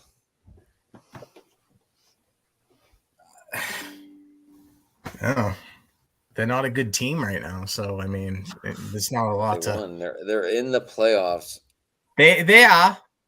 They're thing. technically not dead, but they're technically really not. They're not. No, they're not. They're not dead. They gotta win Sunday to get in for sure, unless a lot of weird things happen. So I'm not convinced that that's. I don't know how you beat Buffalo if they even play Sunday with all this other fucking shit going on. So, yeah, I mean, for the team they have and the way They haven't beat anyone over 500. Are you aware of this stat? I am aware of every stat. They haven't beat a starting quarterback yet, which is pretty tough to do. So if you look at the list of quarterbacks they have beaten, it's a pretty sad story. They beat a former Patriot, right? And Jacoby Brissett. Yeah, that list is or rough. Skylar man. Thompson came in as a rookie. I never even fucking heard of Skylar Thompson in my life until they played. So I They plead beat Zach ignorance Wilson on twice. I plead ignorance on Skylar Thompson. They beat Zach Wilson twice, and he got downgraded to second string. Because he blows. So yeah, you go down the list, it's really bad. Rub it thought in, he- Tom. Rub it in. I thought he was downgraded to nothing string. Now that he's completely inactive, Zach Wilson. Yeah, he's been designated to the bench. I think Flacco is the second in charge over there, which is No. I think if Wilson is benched, then it's then it would be White as the starter and Strevler as the backup because they don't want Flacco on the field either. Oh, so that kid, like the redneck kid that came in last week? Yeah, the guy from the practice squad got elevated to second string. Flacco and Wilson are both riding pine.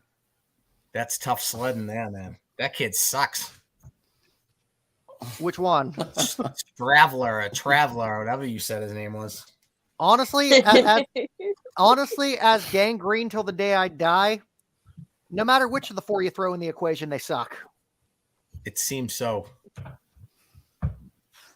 Yeah. You got Wilson, who's got all the God-given talent in the world on athleticism and can't read a freaking defense to save his life. If the Steelers beat both of your teams, we wouldn't even be having this discussion about the Steelers making in if you guys both lose. And then Dude, as much as I just said all four of the Jets quarterbacks suck, all three of Pittsburgh's quarterbacks suck even worse. I don't want to hear it. Pickett's improving. You have to get to know the playbook. Pickett is definitely improving. I like Kenny Pickett. He doesn't Kenny blow. Pickett too. He didn't show you guys something against Baltimore last week? Or the week before that. He's had 3 Yeah. game-winning drives so far in his young career. Game-winning drive against the Ravens is pretty sick. Oh, he looks pretty good, I thought. I don't know. He's Well, quiet. He's quiet. down I've been there. live or die with this guy. I wish he would have. I really hoped he would have started all year. So then that way these growing pains might have been over and we might have beat the Jets in game 4 because Kenny Pickett would have been warmed up instead of coming in at halftime, maybe not thrown 3 interceptions like Peyton Manning did in his opening debut. But Kenny Pickett did something no other rookie quarterback did in his debut. He ran two touchdowns in. And that Granted, wasn't a we touchdown, don't have- by the way. I'm still convinced that the game against the Jets, that was not a touchdown. It was short. The Let's second not one, nitpick over touchdowns. Yeah, the second one. I was there live, and I will say it was short. Thank you. You get the I was there calls right at the sometimes. What are you gonna 50-yard do? line. I was three rows. Joffrey had really good seats. If you go in for the in the gate moments, Joffrey recorded the Jets game and sent them in and let us use his footage on the in the gate moments. So that was pretty cool. That was awesome. Like I said, 3 rows off the field, right on the 50. Sweet. Oh, sick. That is sick. Melissa, got anything? Yeah, I had a couple questions. All right. No surprise. What the hell happened for Kendrick Bourne to finally get out of the doghouse and be used again? To be honest, Melissa, I have no fucking idea. Okay. No, legit. That's my full-on analytical mode. I have no fucking clue. Because like going into the season, Adam, where did you find this guy? I fucking like him. Go Tom was Tom was the first one I brought in. Going into the season, he was the best offensive player you had. All right. So I don't know what mindset you have where you go, you know what I want to do? I want to bench my best offensive player. And then what I'm going to do is I'm going to take the fat slob that I used to have on defense and I'm going to put him in charge of offense, even though he's never fucking done it before. Only because the Lions are paying him and I don't have to worry about it. Let's fuck up the whole scheme and ruin the second-year quarterback we took in the first round. That sounds like a fucking... That now sounds you got like Jared Stidham and Josh McDaniels back to being reconnected, Tom. Well, they brought the other fucking idiot back from the Giants, too. The Joe Judge. Like, my God. I don't know. Kendrick Bourne is the most exciting guy they have. He's the best offensive player they have. Like? What was that combo like with Josh McDaniels and Jared Stidham? What kind of relationship was that? I mean, Stidham never really got a chance because I guess he went to a fucking wedding one time and it pissed Belichick off. So he was like, fuck you. And Joe Judge got kicked out of New York, so. Yeah, like Judge and Patricia together, right? Who like fucking set fire to the franchises they worked at. So they get fired. And Belichick's like, oh, just come back here because I don't have to pay you and you'll do whatever I want. And you end up with the offensive product that you had this season, which is a fucking disgrace. So, you know, I'm a fucking cable guy, dude. I'm not a football coach. I'm a cable guy. I would say. You are a baseball guru. I don't want to hear it. I would say that I personally would put people in charge of a fucking NFL franchise offense. They would have had to have coaching on the offensive side of the ball at some point. Maybe not. You can have Matt Canada. Yeah, well, you know what? I would take fucking Matt Canada over this. You can get him off. You can have Matt LaFleur. You can have Matt LaFleur. I will take Matt LaFleur. I will take anyone. I'll take one of you guys over this fucking idiot. You have more experience than him. And you're fucking ruining Mac Jones. You like I heard Greg Bedard say this at the second week of the year. I can write up some RPO plays for you. He's like, he goes, the Patriots are they're following the handbook on how to destroy a young quarterback, like the Jets have done for like 40 years. Yeah, I can write RPO plays for you. I'm not even mad. You're right.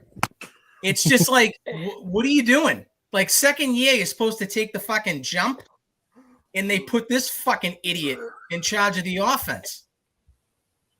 He's never coached offense. But no, by all means, call the plays. You fucking slob. And now it's a bad move. Okay. And shockingly, they're in the fucking playoffs. Bill O'Brien has to come back so you can have him. Okay. When people want to piss on Belichick about a lot of things, trust me. Brady gone and the team has not been good since. And I get it. The fact that that team is 8 wins with that situation, gotta say something. I mean, for the fucking love of God, I mean, it's awful. Okay, I kind of now regret asking. They're ready to go to the playoffs. My other question was about Matthew Judon, and do you think he should be up for Defensive Player of the Year? I do, yes. Okay, and my last question is about I don't know if you saw it or not, but it kind of went viral.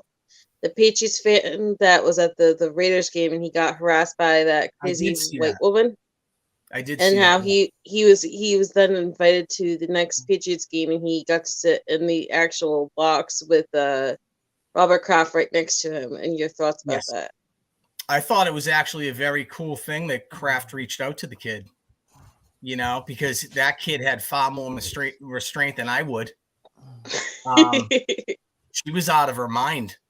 And I think that it happens far too.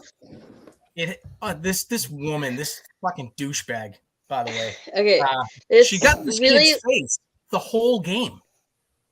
This really obnoxious white drunk woman. Yeah, they call her Karen, all the stuff. Hey, Why can't we just be white drunk person? Why can't we just be drunk? It was a huge deal because she's like this white woman, and he's like this black silent dude that didn't do anything to her all game long. And so for like 3+ hours, this woman, every single other play, she's in his face, cussing him out, hitting him, pointing at him, hugging her spouse next to him. Like she's like full on attacking him for 3+ hours as he's watching the Patriots in this game, and she's harassing him about, you're not allowed to be in my house, you're not allowed to be a fan in my house. And this guy has people filming him the entire time being harassed by this woman, and somehow it got on Robert Kraft's radar, and he then invited this young kid to be not only at the next Patriots game for free, but then to sit up in the box and get to see the Patriots game up there. And first off, the usher should be fired for letting this go on. No, you know who should have got knocked? No, that kid should have banged out her husband. Is what should have happened. She should have. Well, no, like, how you never get away with that knocked shit. Out her husband, because that guy deserves to be knocked out. What's that, Pen? I need to get going.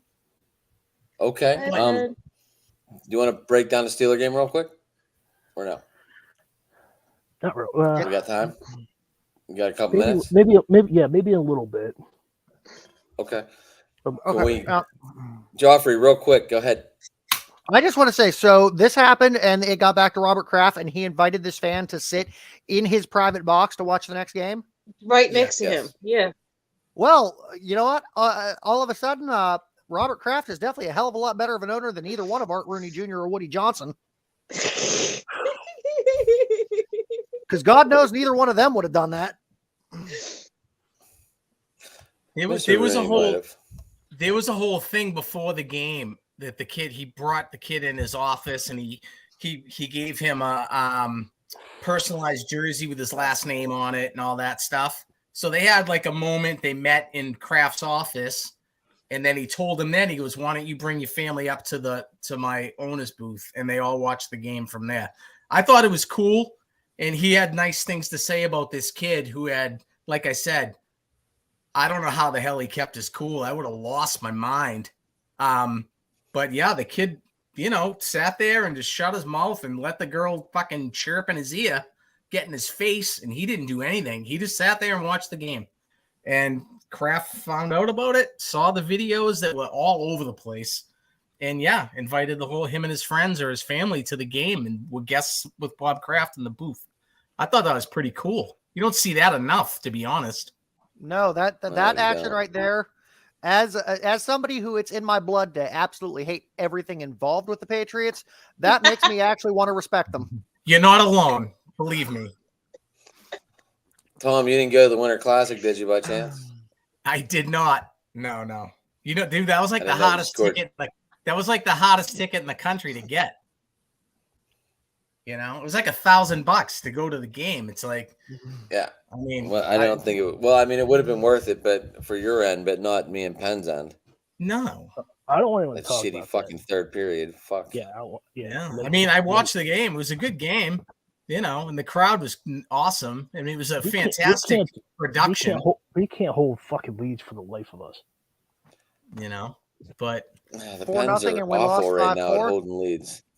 yeah, dude, holding leads. The Bruins are on some kind of, I don't know what this year. They're and playing out of their fucking mind. It's insane. Like, it's really They- nuts. So they're kind of like a buzzsaw now, and they have random hiccups like every couple weeks. Other than that, they are fucking plowing through Yeah, and everybody. Tristan Jarry hurt his back too. Yeah. Allmark has one He took loss. a shot. He took a shot in between the top of the pad and the deflector that's right there, Marshall. and deeply it went right above the kneecap. That shot. Marshmallow got in the way. So, Pens, let's talk about it. All right. Go ahead. You start it up. You want? I was at work until the third quarter. Yeah. I think that's when I joined you on the stream. Yeah. The first half was good. It was scary because it looked like the Baltimore Ravens were going to run away with it. Boswell missed two field goals, and that I'm still getting beef about that. How Boswell should go. I don't think he should go. He come back from injury against the Raiders game. It was cold as shit. It was -4, so you can't take that. And the field goal, he kicked it and hit the goalpost, and that went out. So I thought that they fought hard, and Najee Harris was determined to win, and that's why he ran the way he ran.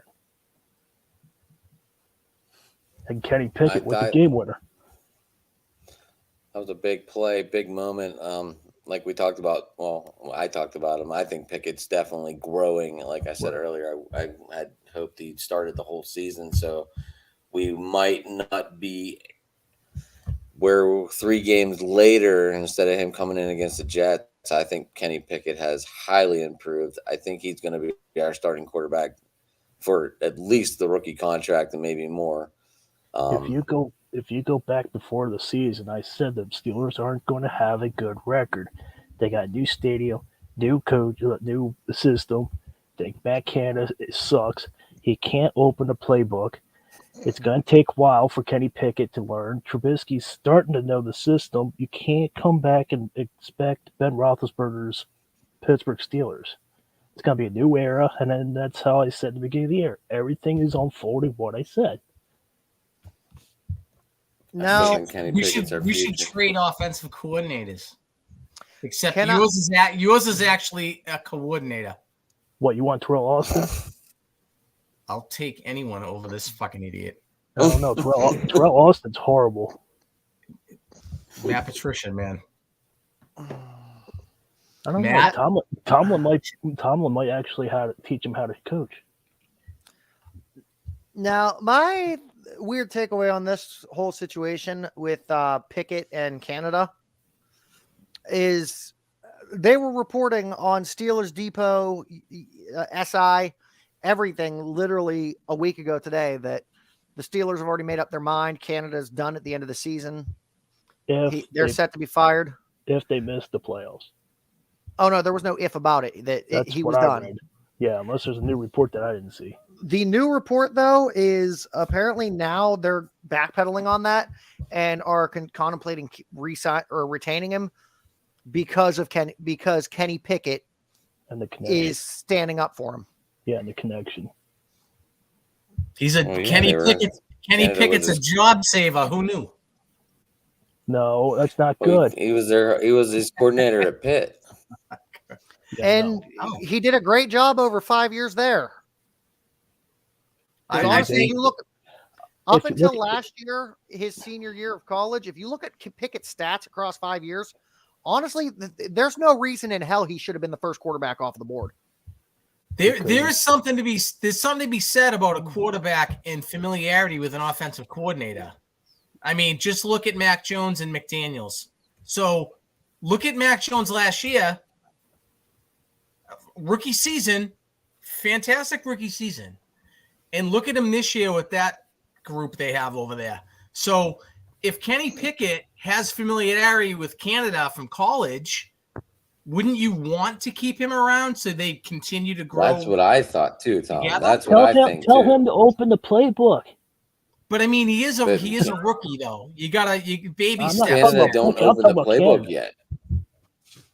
Canada Yeah, has he- not opened the playbook for Kenny Pickett yet, and I Not think that's what at has. all. You got to Oh, remember, us he's a frustrated. rookie. He's a rookie quarterback. He didn't. I mean, they didn't Rookie open it for schmookie. Mac either. But he Rookie performed. schmookie. I don't care. He did it with Ben. Ben had to cancel. He's not Ben Roethlisberger yet. You I know. can't do that. I'm telling you about Canada. He had the audible. He's like, screw that play. Let's go with this play. Yeah, to be honest, And you- Is Matt, that the if you play? watch Is that the the play on TikTok right now? And if you watch the Ravens, Where he's like, I don't hear the audible. to be Yeah. fair, well, up until this year, with Ben still on that team, Matt Canada had the easiest job in the world because he was just a title. I understand that, but I'm just saying, if you watch the Ravens game, he's like, no, let's go with this play. Like, this is almost a rookie year for both Pickett and Canada because it's the first year that Canada's actually had to do his job. Adam and So- I agreed that Ben Roethlisberger should be coming in and be offensive coordinator next year. Is I think he? that'd be a Would he great be move. eligible? Of course. Well, I don't know How long? what Why, he had do you have- left on his contract when he chose to hang him up. Did he have another year or two remaining? I think he was completely done.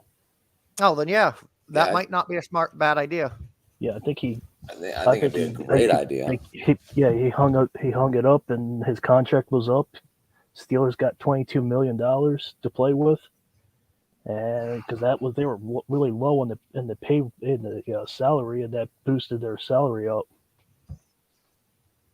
I think there's the one thing, and I mean, Roethlisberger, he's a great quarterback for sure. I think the one thing when people believe would me, know. people know. do it here too. People do it here too. They're like, why doesn't Brady come back and coach? It's like he made like, I don't know, $250 million playing, right? And he's guaranteed $300 and something million to be in the booth when he stops playing. So at what 350. point would a player like him or Roethlisberger, like Hall of Fame talent, go, you know what? I think I want to be an offensive coordinator and go through the grind of doing that when in theory he never has to lift his fucking finger ever again. Yeah, he signed. So he signed mean- with Fox Sports with Romo. but I mean, yeah, like That's what it's I just played that the year, love- so the Gazelle love- couldn't get a touch of that money. But I think the love of football to some guys, they're like, yeah, I love the game, but do I want to go through that grind again after I played for 20 years and now I'm fucking loaded and I never have to do anything if I don't want to? So I think it would be tough to get a guy like Ben Roethlisberger to come back and actually be a coordinator for the Steelers. That's all. I mean, I think it'd be cool if they did, but I can't imagine a guy like him would want to do it. A large part of that also depends on the individual, though. I mean, Ben, who straight up said that now he wants to focus on his family. Yeah. Right. Him, That's what- I don't see that's him what doing Adam and I it. were talking about too. I don't see him doing it. But the other name you mentioned, No. if once this FSN run is over, I can definitely see Tom picking up a playbook. I could I see mean, him wanting think to win a about it. Super Look at Bowl what- as a head coach. Look at what he That- just I let can see walk out of that. his life, so he could focus, so he could still be in football. That's out of the picture, Jeff. He wants to I can see- own the I can team. I don't think he see- wants to coach one. I can't see. him doing I that. think he will after sitting in the booth. Like $35 million. I mean, he's not going to be good at that. I don't think either. So, well, I mean, I take that back because he's good at everything. So how dare I? But If he But retires I mean, I don't next know. year, he learned I how don't to know. if he go ahead.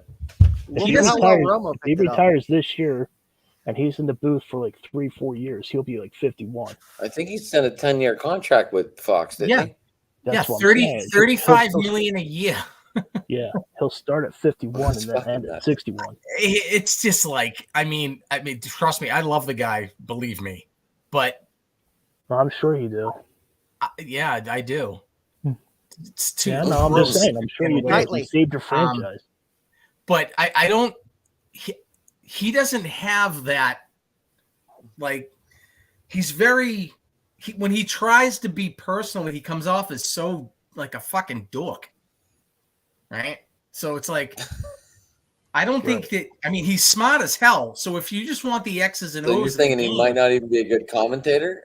you just have, but you have to be able to carry the conversation beyond the X's and O's. And I don't know if he is going to be good at that or not. I mean, he probably will be.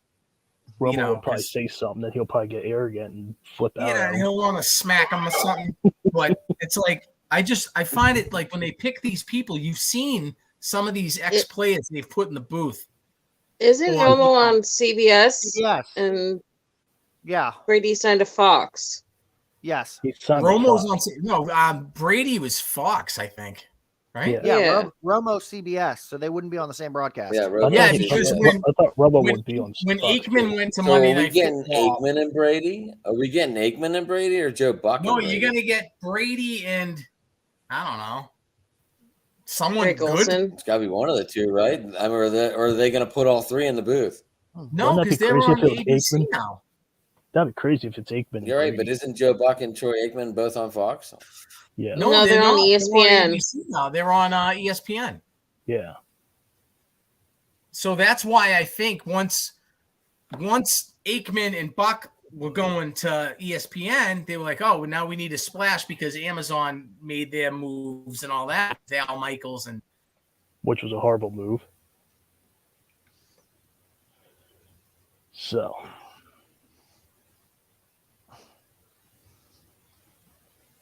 Wait for Tom to come back. Wait, which one has Chris Collinsworth right now? NBC, NBC. with Mike Tirico. Yeah, he does that stupid Sunday Night Football and bores the whole universe. He makes everything about the Bengals. Quarterback's on that. Yeah. He suck his dick this week. It's fucking awful. We'll have to deal with them. Well, Joffrey, while we're waiting for Tom to come back, let's talk about this one. Absolute heartbreak. All right, guys, I'm out. Especially losing to Geno Smith, huh? Now, I will say this: unless Seattle, I definitely see Seattle resigning him. But if not, knowing that the Jets need a quarterback, Just text me. knowing the Jets are desperate for a quarterback, especially one that's experienced enough to run the team, to run the offense, I would not be opposed to trying to get Geno Smith back. He's definitely proving this year that he has learned in his time since we moved forward from him. But to be fair, Mike White coming out in damn near a flak jacket because his ribs are still banged up.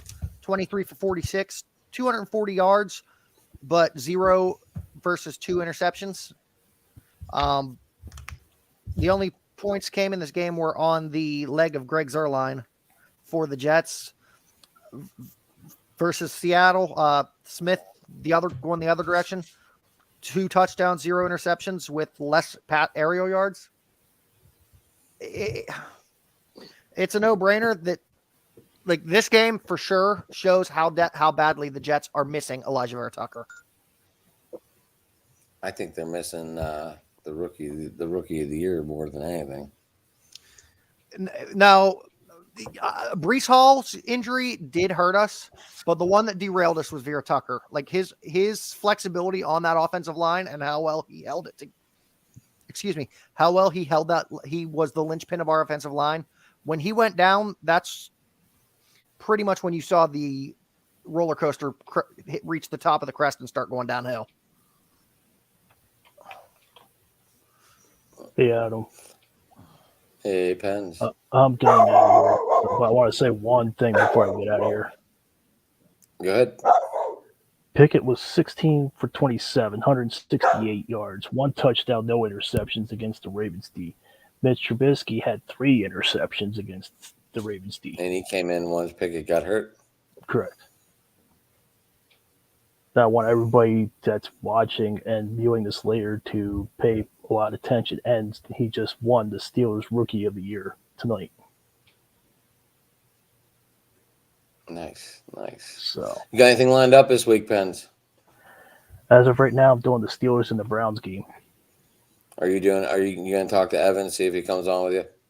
Probably. I will get with him. All right, See if his internet's acting Melissa. better. Melissa, you're more than welcome to join them if you want to. Yeah, I'll see if his internet's acted better or not. Because last week it was kind of up in the air. Because he was going to join me. You need to get one of those antennas like me and Melissa had. Me and Melissa are at the same same TV wavelength. I don't know how. But Yeah, Pens, I I don't- need your defense to do one thing for me. What's that? Beat the crap out of Deshaun Watson repeatedly. Oh, I hope so. I hope TJ grabs him and throws him to the ground a couple times. Cam Hayward, Minkah Fitzpatrick, however it happens, I want a complete beatdown from that defense. No, I can't stand the Browns at all. And what they did the first game, no. So, but I'm out, guys. All right, Pence, take it easy, man. All right. You guys can find me on TikTok and Twitter. Pensman Sports. Gotcha. All right. All right, Catch we'll you guys talk later. later. All right, man. See you. All right. Have a good night, everybody. All right, too, bud. Pence.